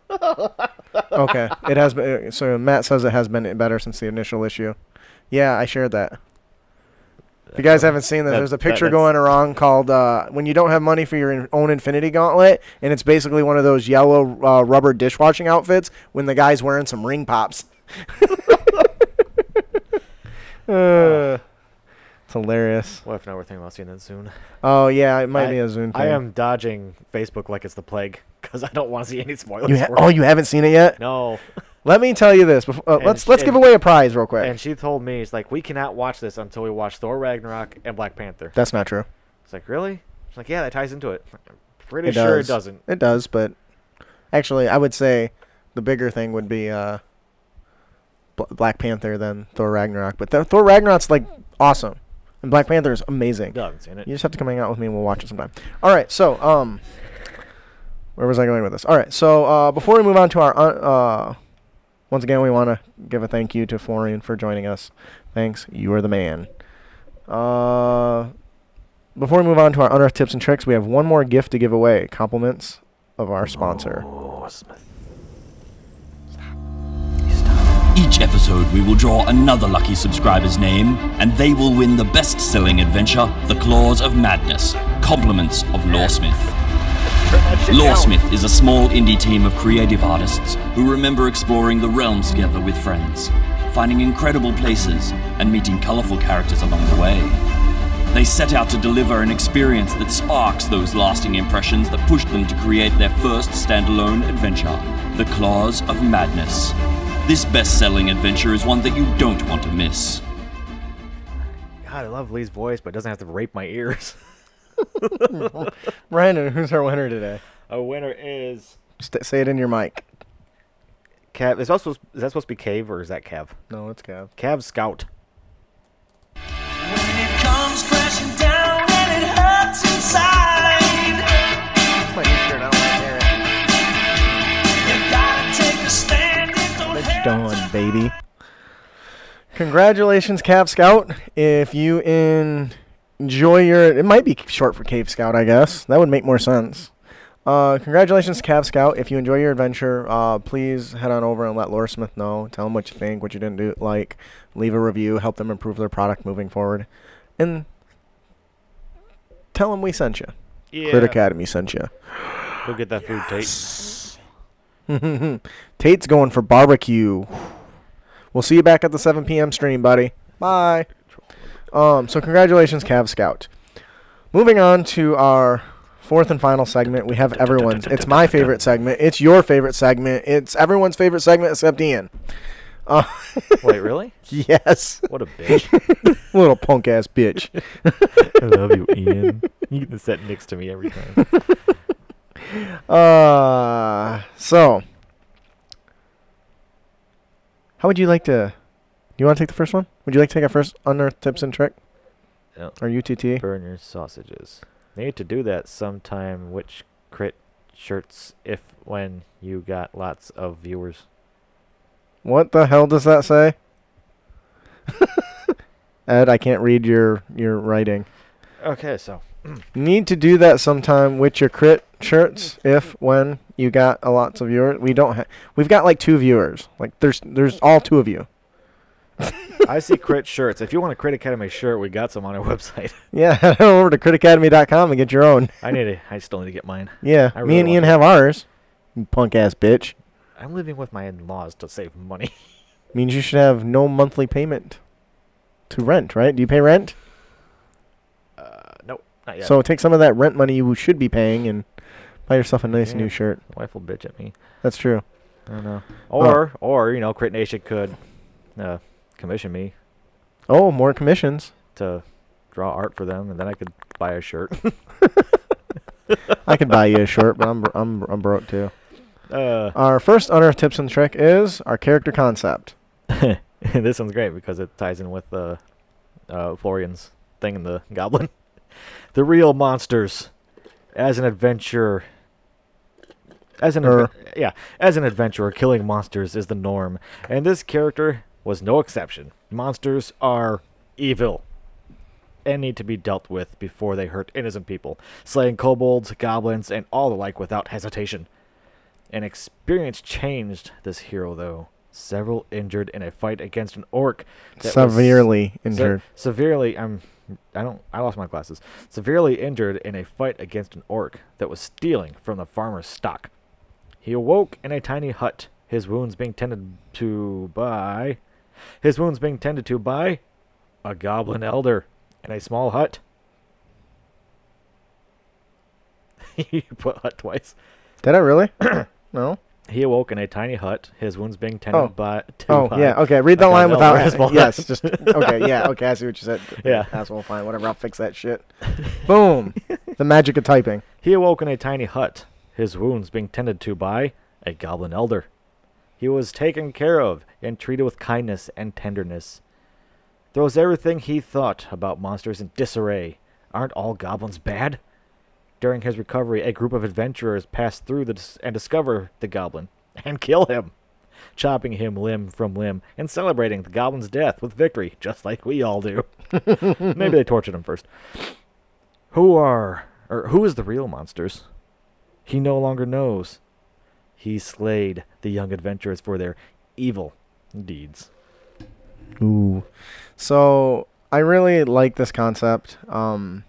We all play characters and people who have murder hobos, but what about the one character who has this strong belief that every sentient monster he comes across is evil and needs to die, but ends up having this event occur where his perceptions are challenged, right? What if this elderly person has this small little crew of his small family living in this wilderness somewhere and has been taking care of the severely injured hero, and just some heroes come along and chop him up and torture him and stab him and make him bleed and rip him from limb, and they enjoy it because goblins are bad. But this hero was nearly at death's door when he was saved by a goblin. I mean, so now, does he kill everyone, or does he start to have second thoughts about who's bad? I can see this leading into like a character who's a big charisma style build who wants to avoid slaughter and conflict. Or, you know what else could happen? Companionship. What if his perceptions change that now the adventurers are not as good as they claim they are? They're just as evil as anything the goblins were doing. Because think about it. Goblins raid and pillage to survive. Adventurers go in and kill and slaughter goblins by the hordes. Not to survive. You're welcome for that. I really like this idea. A character who's now been challenged about who really are the monsters.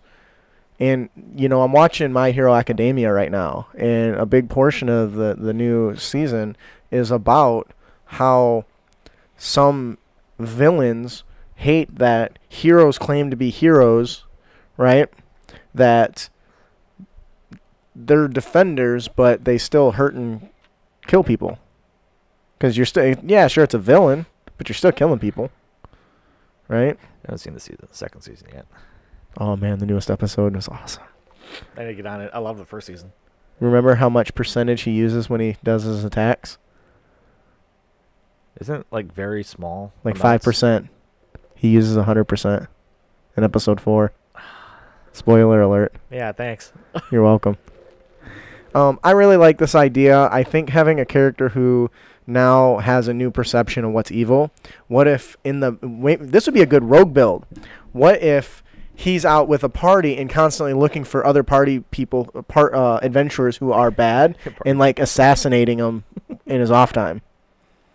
He sits in the tavern and listens to them tell stories about how they enjoyed cutting off that goblin's fingers one by I one. heard of some kobolds outside of town. You want to go get them? I don't know. I think that having a character who's less about wanting to just kill stuff, or comes back and wants to kill other adventurers because he now has seen their evil deeds. Originally, I was going with this thinking that they wouldn't be they'd be non-violent. They would try to do whatever they could to avoid stabbing everything. But now the more I think about it, the more I think it'd be cooler to have a hero who hunts other evil heroes. What if he came out and saw that the goblin was being attacked, and he killed the adventurers, but the goblin still dies, but the goblin tribe witnesses this, and he becomes the new tribe leader? Oh! Because he defended him. That's interesting. Anyways, we totally derailed from the original point of this thing. Is that having a adventurer who starts to question whether the enemy is truly evil, and because of that wants to avoid just outright murder and conflict, I think would make for an interesting character and would create a lot of inter-party conflict with their group, because you're going to have 4 people that want these things dead, but the 5th guy is like, no, we shouldn't be doing this. It doesn't have to be the paladin that's like that, or the cleric. It could be, anybody that any type of class that's kind of experienced this. So, who are the real monsters? I'm going to tell you. The DM, because if the DM didn't make those kobolds raid villages, they wouldn't get stabbed and decapitated and heads put on spears out in front of castles. Anyways, that'll do it for our character concept today. The real monsters. Our monster variant is the chromatic kobold. Oh my god, I've been so excited for this. Yeah, I've been reading through this. This makes me think of your artifact creatures from Magic. So our monster variant is the chromatic kobold. The origin for this creature is actually the orc stat block. So you're going to use the orc stat block instead of one of the kobolds. The new feature you're going to get is you're going to add the language Draconic, and it's going to lose Orc, because obviously, unless you want it to speak Orc, I guess that's fine. The big new feature it gets is Chromatic Scales. The scales on the Chromatic Kobold are able to adapt to incoming elemental threats. When the Chromatic Kobold takes acid, cold, fire, lightning, or thunder damage, it instantly uses its reaction to gain resistance to the triggering damage type, changing its scales color to match that element. When this effect triggers, it ends the previous resistance effect on the kobold. That's awesome. This would force your players to make tacticful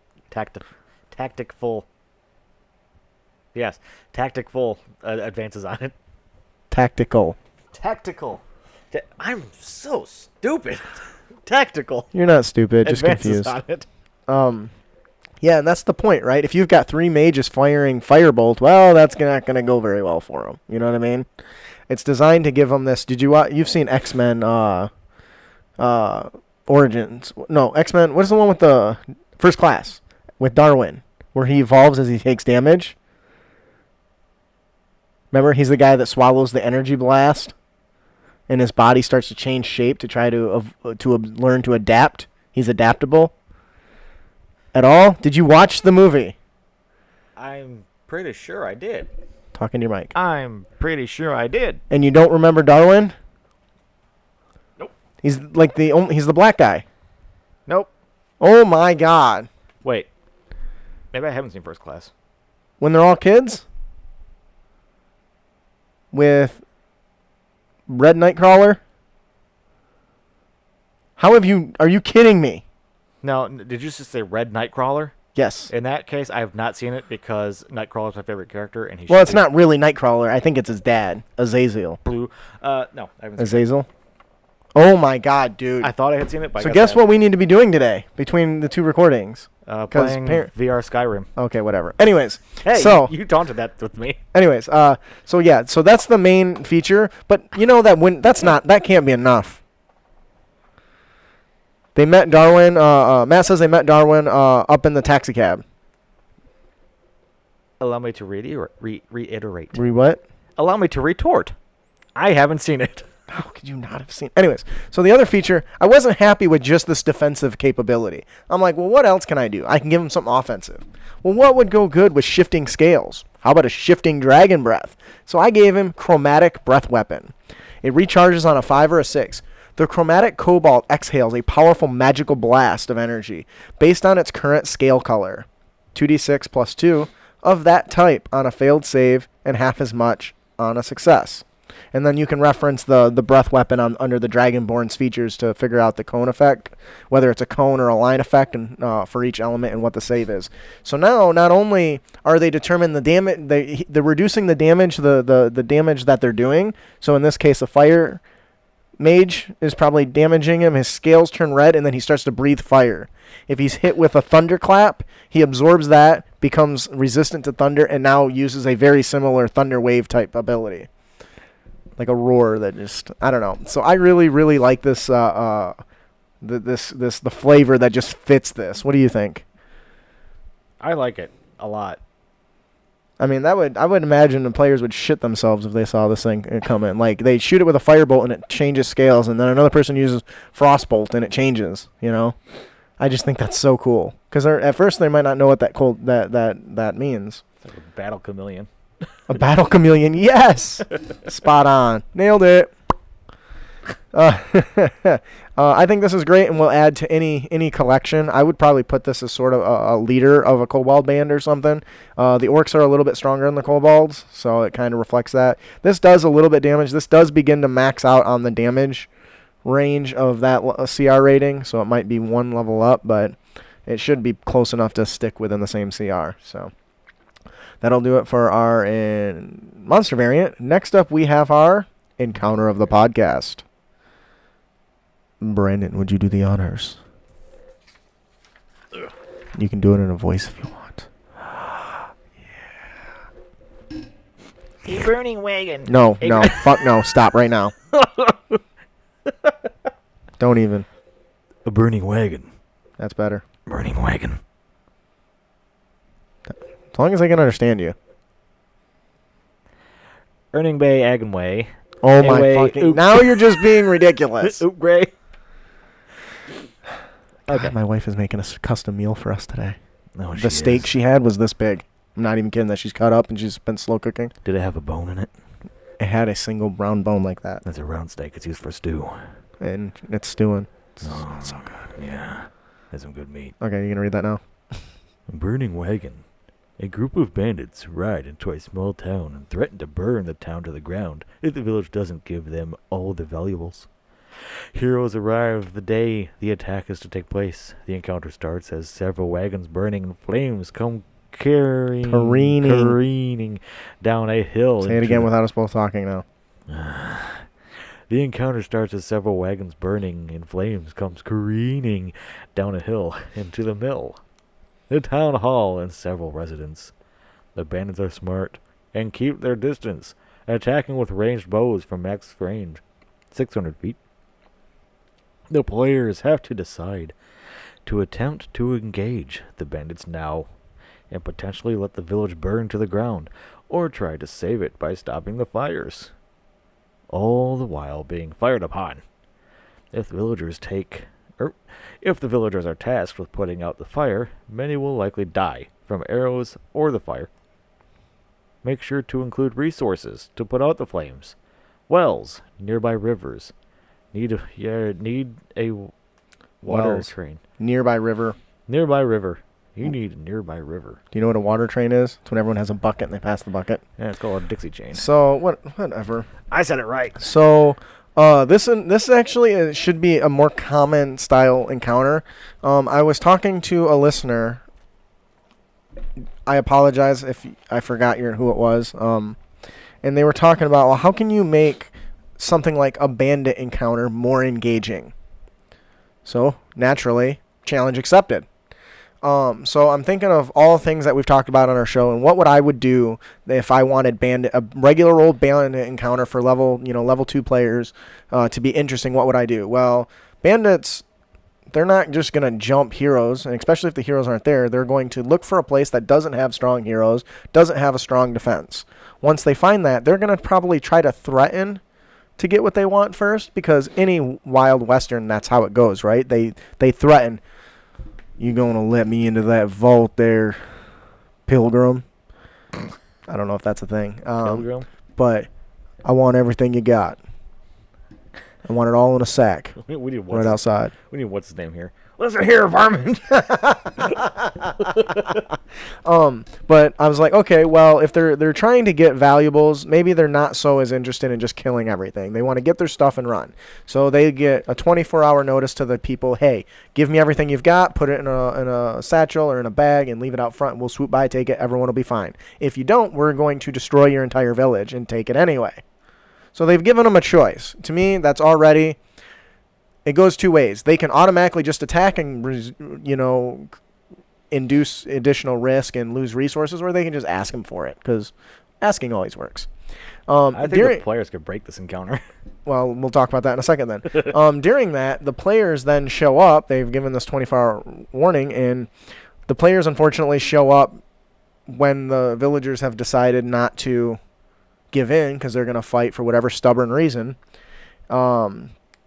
And these giant wagons just come sailing through and smashing into everything, lighting everything on fire. And now the players have to make a choice. They can see the bandits. The bandits are now loosening arrows at max distance, so their accuracy is not very good. But when you're trying to put out a fire, how important is accuracy?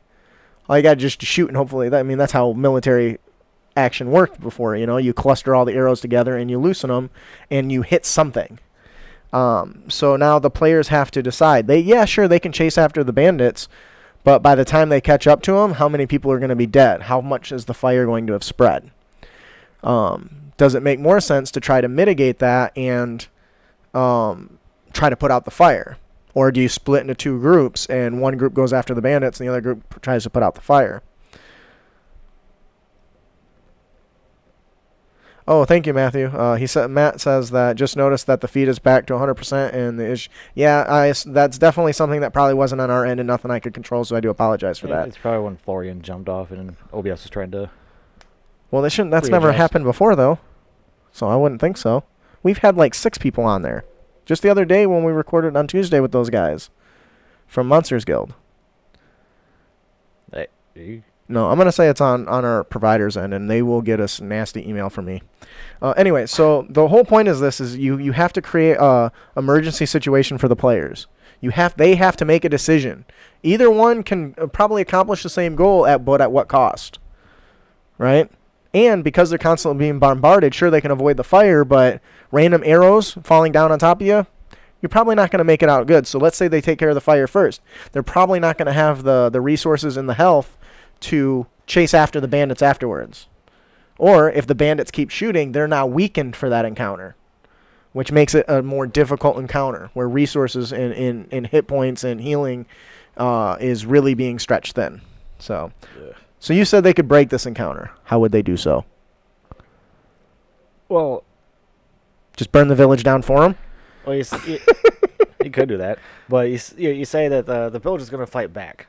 Why didn't they going to fight then, back? They're just going to refuse. Yeah, refuse. But then you get that one smartass player that says, hey, I got an idea for you guys, okay? What we're going to do is we're going to take a bunch of this fake valuable stuff, put it in the bags. In the bottom of the bags, there's going to be explosives. We're going to let them take it. Not most games don't have explosives. Not all of them, but most of them, I don't think, to my knowledge. Black powder? Do you care for some black powder? I love Matt Mercer. If you haven't watched Critical Role, you should. It's great. Everyone wishes they could be a DM like him. I don't necessarily agree with that statement. I think he's a great DM. I'd like to be my own DM that had his voices. So that is our encounter of the podcast, The Burning Wagon. This is a good opportunity to test the ingenuity of the players and how they resolve this issue, because I don't know that there isn't a right way to do it. Our magic item of the podcast is the Shield Wall Gauntlets. This silver gauntlet has a light blue pulsing crystal embedded on the back of the gauntlet's hand. Every pulse sending a light blue pulse of energy that circulates through the gauntlet like a heartbeat. 2 commands are written in Elvish on the gauntlet. While wearing this gauntlet, you can make a fist with it and use your action to speak its command word, Umbas. When you do, a light blue arcane energy shield takes form of a tower shield around the gauntlet.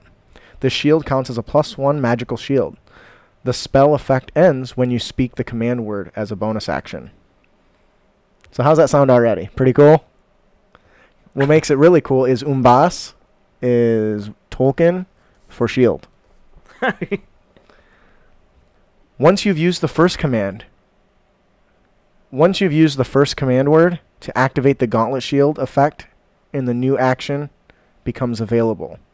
The text glows blue. As an action, you can shout the command word Umbas Ramba. When you do this, blank, because I forgot to finish filling it out. Shit, I don't know how I got distracted. Okay, so I'm just going to have to wing it since I remember what it does. I didn't finish writing it down, transferring from my notes to here, but that's okay. When you do, the shield bursts out around you in an arcane dome, creating a barrier around you from a 15-foot, 10-foot radius. All creatures within the zone cannot have full cover. It basically creates an energy dome. You can see out of it, but arrows and projectiles can't come in. Can arrows and projectiles go out? Hadn't thought of that. I'm going to say no, because it's already pretty powerful. But that's something to consider. I was going to say, that sounds super OP. Yeah, no. It's basically, they create, by the way, Umbas Ramba means shield wall. And when they plop down in front, it creates this barrier around them. Now, they must use their action to maintain it. But the entire time, everybody within it has total cover from projectiles and other attack spells. What do you think about that? Well, that'd be great. I mean, use the shield wall gauntlets during Burning Wagon to put out the flares. Yes. Yes, you could. The idea behind this game, I was playing Guild Wars 2. And I was playing a Guardian. And they have this really cool like blue barrier thing that they can do. And then I went and played Final Fantasy 14, and the shield guy has a shield, and he holds out a shield. It creates this like wing-like barrier that you can hide behind. And I'm like, we need an item like that. So I made this. This is not play tested. For most purposes, it's just a +1 magical shield with a bonus that you can use once a day. There is a limit, so once a day. I'll make sure to write that in there later and make sure it's fixed. I'm going to say that fixes it. Yeah, there's a limit. Once a day. So, what do you think? I mean, does this sound cool or what? Even the description's really awesome, right? Because when he said that, I can't remember what movie it was from, or if it was from a game. It might have been from like Modern Warfare or Advanced Warfare. I can't remember. They replaced the ballistic shield with an energy shield that can be brought up. Sounds awesome. I can't. Maybe it was. What was that mech game? It came out recently. Now, it is important to note that the barrier isn't permanent. They can move, right? So they can run with this bubble around them. Yeah. Now, it only lasts for up to a minute, though. Maybe I should make it a number around. I said a minute. I think a minute's probably fine. How shitty would that be? You have a building crumbling upon you, and you bring this dome up, and you go, okay, guys, we got 1 minute to figure out what we're going to do, or we're going to die.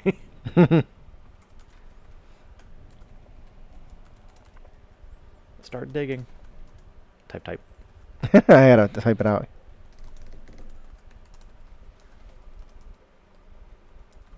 All right, yeah, so you got to use your actions today. So I really like this idea. I think this is really cool, and it gives a really cool defensive mechanic that's, I like stuff like that, especially when you're being bombarded. So that is our magic item on the podcast, the Shield Wall Gauntlets. Okay, this is kind of long-winded. Do you want me to take this one? You can have the next one. Okay. Our Dungeon Master tip of the podcast is use spell components to drive quests and interactions. Often casters complain about tracking specific components. The component pouch and arcane focus cover a lot of the spells, right? You know, you don't have to worry about it. But there's a few that have a cost, and those costs you actually have to have the item. Not only does this offer flavor for the spells, which we've talked at length on the show, but not all the loot is going to contain the expensive diamond that you need for said spell, right? Spells such as Revivify and True Resurrection are extremely useful skills, right? Bringing somebody back from the grave is a big deal. But attaining the power to be able to bring the dead back to life is only one of the requirements, right?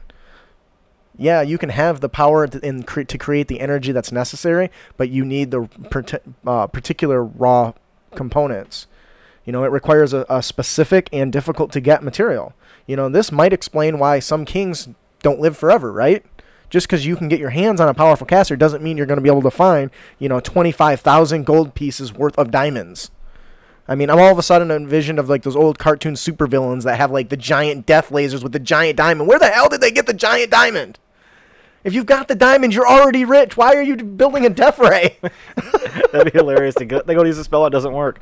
It's like, what happened? Well, hang on. And when they get a guy coming and he's inspecting diamonds, like, You're missing one. According to today's economy, these diamonds are worth 25,001 gold pieces. So we need to chisel a little bit away to make this work. Make it work. But this, to me, it does explain a few things. You know, why don't kings live forever if they've got a king's ransom? Because you might have all the wealth in the world, but if you can't find $25,000 in diamonds, not going to work. Now, Revivify is a little cheaper. I think that requires 300 gold pieces of diamonds. But once again, in your adventures, are you going to find diamonds? No, you're probably going to find copper and silver and maybe an agate or you know, something like that. But diamonds, not so much. And because of that, there's an opportunity there, right? If I'm a cleric and I want to be able to heal my party, well, I've got the spell called Revivify. Well, you need this to do it. Well, how do I get that? Well, you can wait for it to randomly drop, or the DM can set hooks and quests to acquire those items. These could be, you know, that there's a cave over here that's a cave of wonders that's got diamonds in it. Or you can utilize your social skills to trade for that, right? You can say, okay, if we can at least get one diamond worth, you know, 300 gold pieces, right? We can at least save one person. So how do we get that? Well, this guy over here collects diamonds and has what you need. But he's already rich, so he's not so interested in money, but you can probably do him a favor. Get on your knees. Not that kind of favor. Maybe he needs something done. Maybe somebody else owes him something, and he needs to collect. The mic is in the side, dude. Just so you know, to stop that. What do you think about that? Nothing at all? Okay. I think it could make the game more immersive. Well, that's the whole point. Plus, it gives reasoning to tracking some of those items. Now, I'm not saying you have to do this for all things, but as a DM, if there's quite a few spells in the book that if somebody can cast a whole lot of, could be problemsome. Being able to cast, you know, True Resurrection as much as you want, definitely just as long as you got slots for it, that's quite a problem. But if you know that, yes, I can cast it once a day, well, I only have 26,000 gold pieces of diamonds. Well, you're going to make sure who you resurrect deserves it. Like, sorry, Billy. I'm saving this for Sheila. So unless you can hook me up with another 25,000 gold pieces, you're going to stay dead. And Matt, if this is your first time, I know there's not a lot of patrons on right now because it's a weird schedule. Normally we only do at 7, but if you have any questions, feel free to jump in at all. We do try to pay attention to that.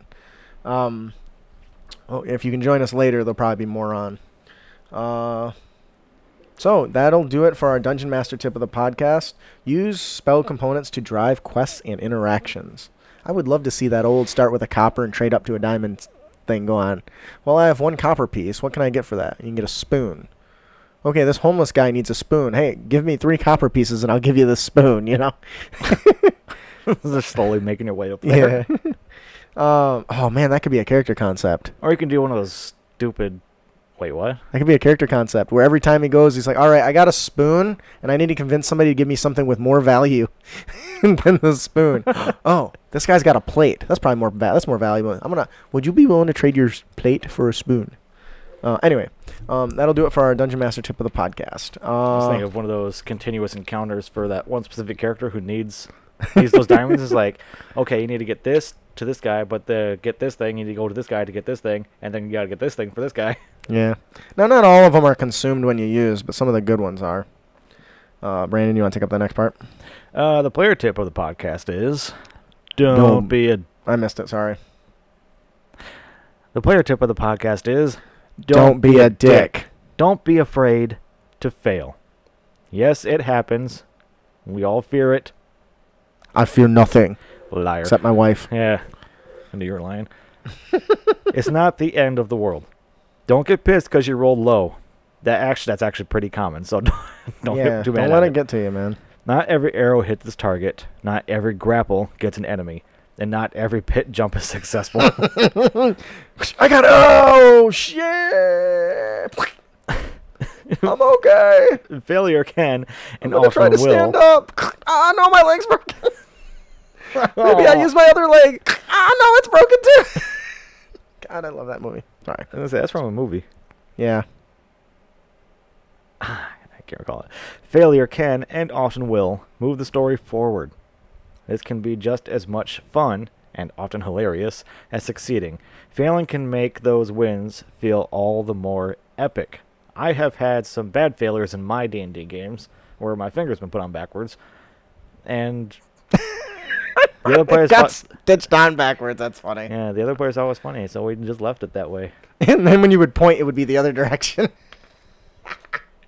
Matt, actually, you're actually not wrong. When we interview guests, our interaction with the audience is a little less often, so we can keep our focus on our guest. You'll notice on the episodes that we don't have guests, there's a lot more conversations between us and you guys, and you'll see that as you go. Some of that gets cut out of the normal show, but yeah, when we have guests, it's a little harder to fully engage the audience and pay attention to what the listeners the guest is talking about, because the last thing I want to do is not actually hear what the guest says. It's hard to ping pong. That's what me and Ian's responsibility is to watch that screen and see what you guys are saying. Yeah, and I can't do that mostly because I can't see it that well. There's also the Discord and Patron pals. Yes. So, but yeah, you're right. If it seems a little less interactive, that's probably part of it. And there's one less of us too. That doesn't help.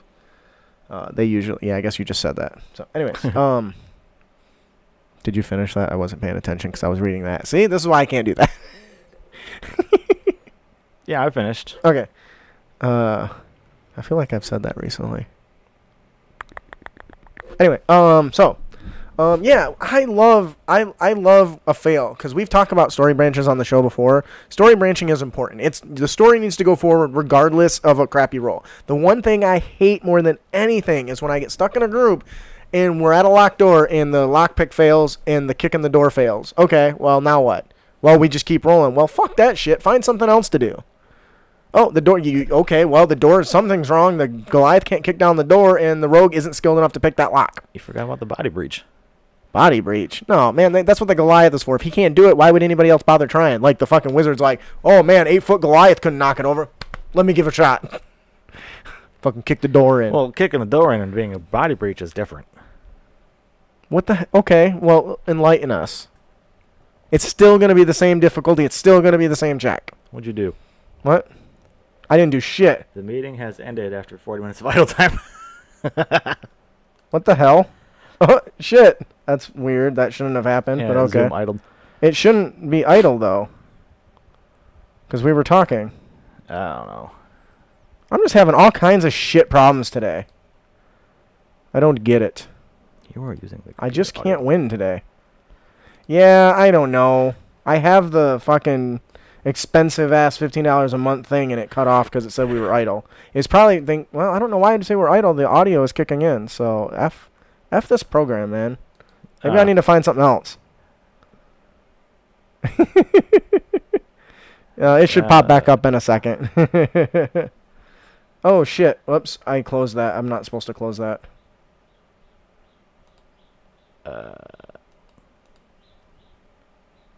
Back to meeting. There we go. Yeah, that's my bad. I'm still learning this new program we started using the last couple weeks, so I'm not super great with it. Well, yeah, anyways. What I was saying is, okay, so the lockpick didn't work.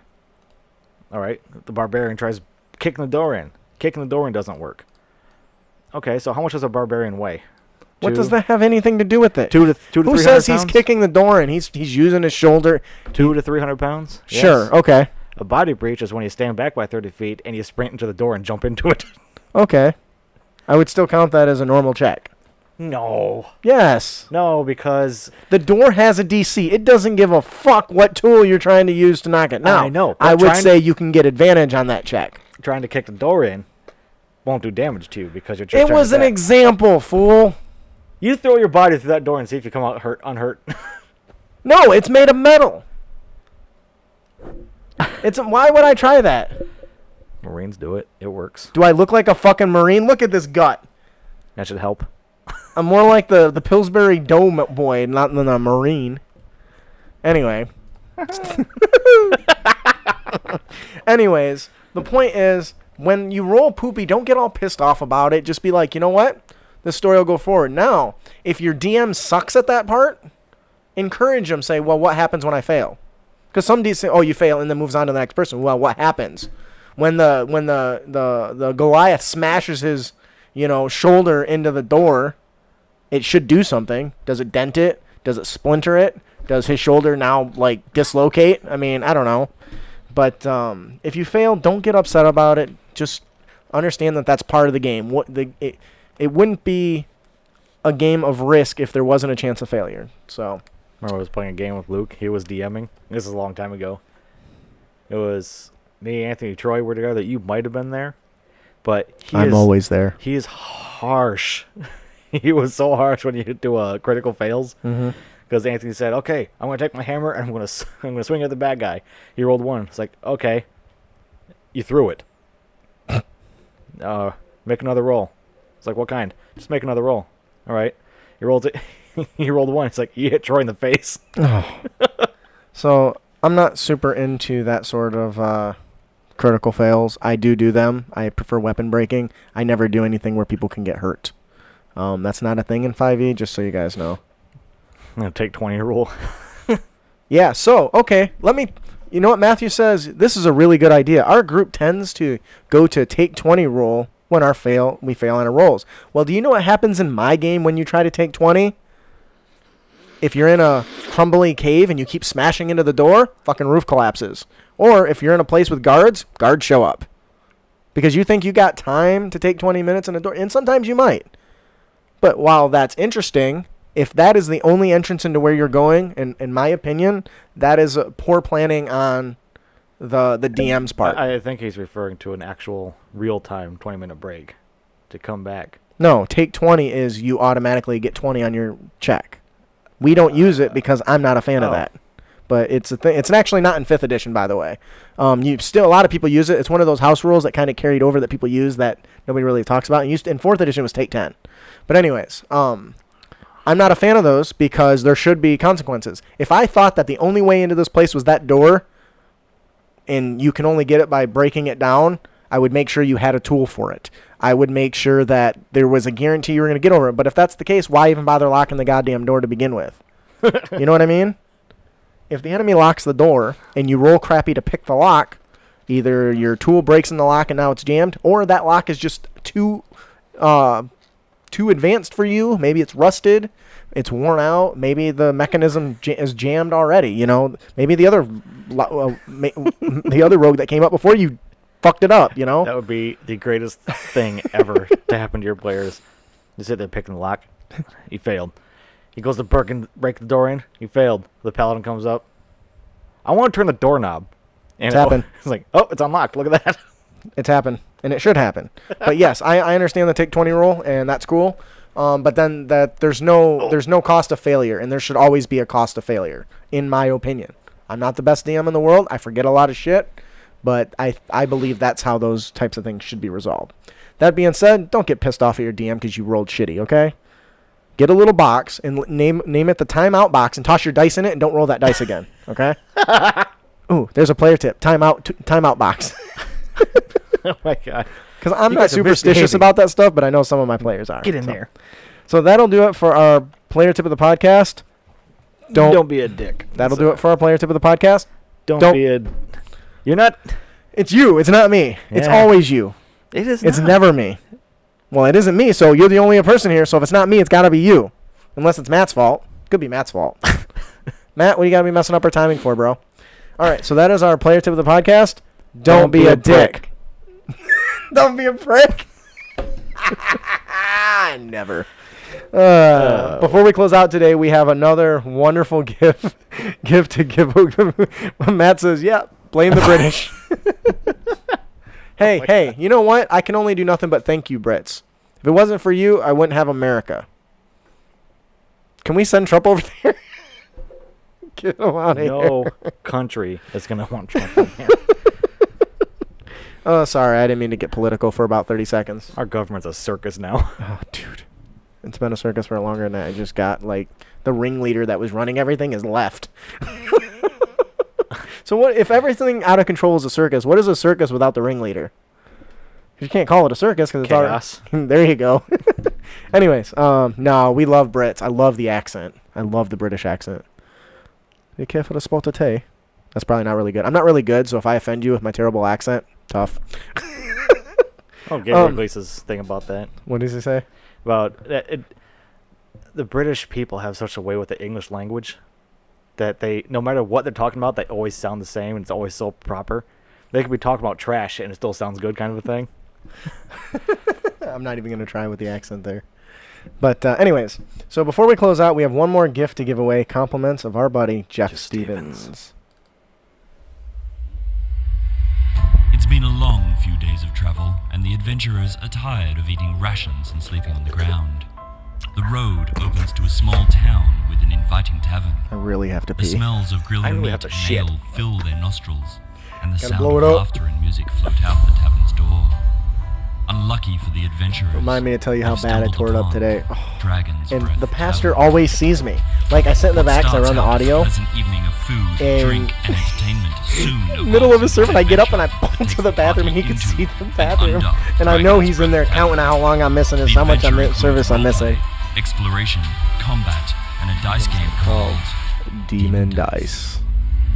Matthew's our newest patron, by the way. Yeah, I know, you said that. See what you get?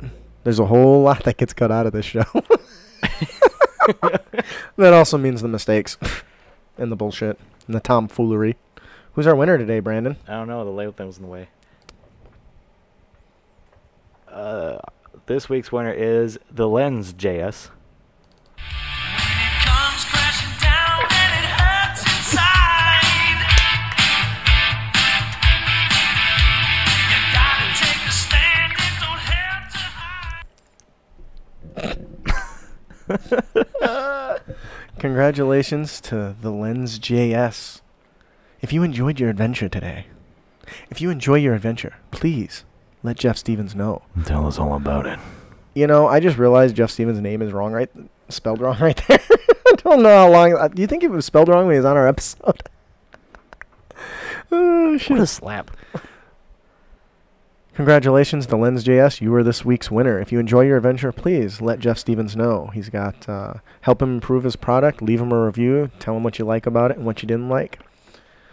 Hey, thanks, Matt. That actually really helps us and boosts our confidence when people show up to watch our stuff. Awesome. I'm glad to hear that. The live shows are actually always available. They just won't be live. So if you want to see the stuff that's cut, you can always watch it anytime because I don't get rid of the links. When you go to patreon.com /Crit Academy on the main page there, when you hit the post, there's actually like tabs on the side that have some notes, and one of them is live shows. If you type that, it lists all the live shows, and you can always watch them even if it's not live, and see all the interaction that happens with all the other 2 listeners. Where was I going? Oh, I think the most we had watching at one time was 9 people. no, we had was rough to like 100 and something when we were doing the adventure, when we did the Facebook stream for the adventure. All right, so please join us on our next episode where we hear feedback from you, our heroes. I'm gonna change that. Please join us on our next episode where we hear feedback from you, Crit Nation. We will be discussing drama cards. Everyone talks about Nat 20s and Nat 1s. You know, critical failures and critical success. Drama card, the things that you use? No. What the hell's a drama card? Well, I'm glad you asked. Guess you'll have to watch the next episode to find out. That's in what, 4 hours? No. This episode comes out after the one we're recording in an hour. Or in 4 hours, 5 hours. This is actually 76. Next episode we're recording at 7 is 75. Because this is the one that's out of order. Okay. Does that make sense? Anyways, we'll be discussing drama cards. Drama cards are tools that can be used to randomly enhance and alter the game. For instance, one drama card that I've used is during a battle. I'm trying to remember what it was. I forgot the name of the stupid... the tumbleweed. During a battle, a tumbleweed comes careening through. Okay, that's interesting. It's not interesting on its own until it sprouts legs and starts attacking.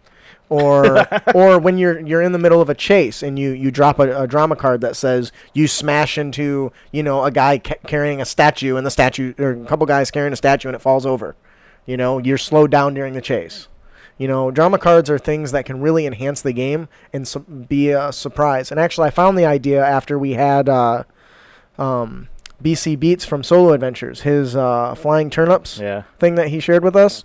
I actually found more things similar to that, and drama cards is one of those things. And it's free, so I can't wait to share it with you guys. So, you want to take that first paragraph there?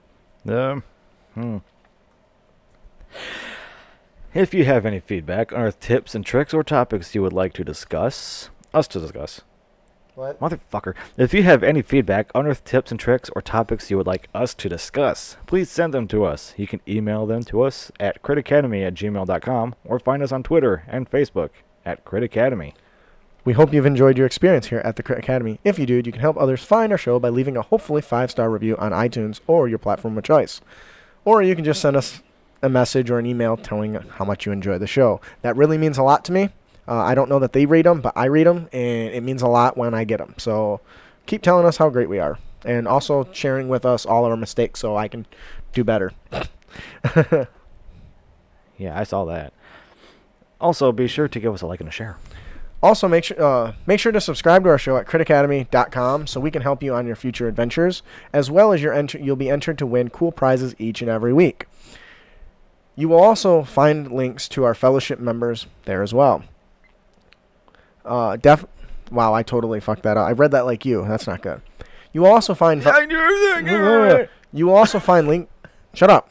You will also find links to our fellowship members there as well. I highly recommend you check out Interparty Conflict. Their podcast is great. Their entire show is about answering your questions. And Gabe and Jeff do it great. Also, check out our other podcast buddies there over at D&D Character Lab. Every week they battle these two... They battle head-to-head with monsters they've created that are not monsters. They battle head-to-head in a verbal battle with characters that they've created, and they're so well fleshed out, and they've got so much personality, and they're so funny to listen to. You can also find links to all of our other members as well. We've got a huge growing list, so check it out. I am your host, Justin. And I'm your co-host, Brandon. Thanks for listening. Keep your blades sharp and spells prepared, heroes. God, I miss Ian when he doesn't have a stupid quart thing to pass at the end. You know what I mean? And keep those dreams on the shores. It's just not the same. Thank you for joining us, Matt. We hope you enjoyed your first live stream experience. If you didn't, you can send us an email to the complaint department with more money attached. Well, he become a patron today, so that bill should be going through anytime soon. But anyways, yes, it is a little. We had a few issues, so we appreciate you understanding. We definitely we're not happy with you being late. That's not your fault. You weren't paying attention where you were going, so actually that's 100% your fault. And then the issues with the internet actually was a unforeseen issue. So hopefully that won't happen tonight. So thanks for joining us, buddy. We appreciate it. Wave at the camera. We'll be back in 2.5 hours? Yeah. 3.5 hours. Yep. See you later. Hopefully you'll join us. Bye-bye.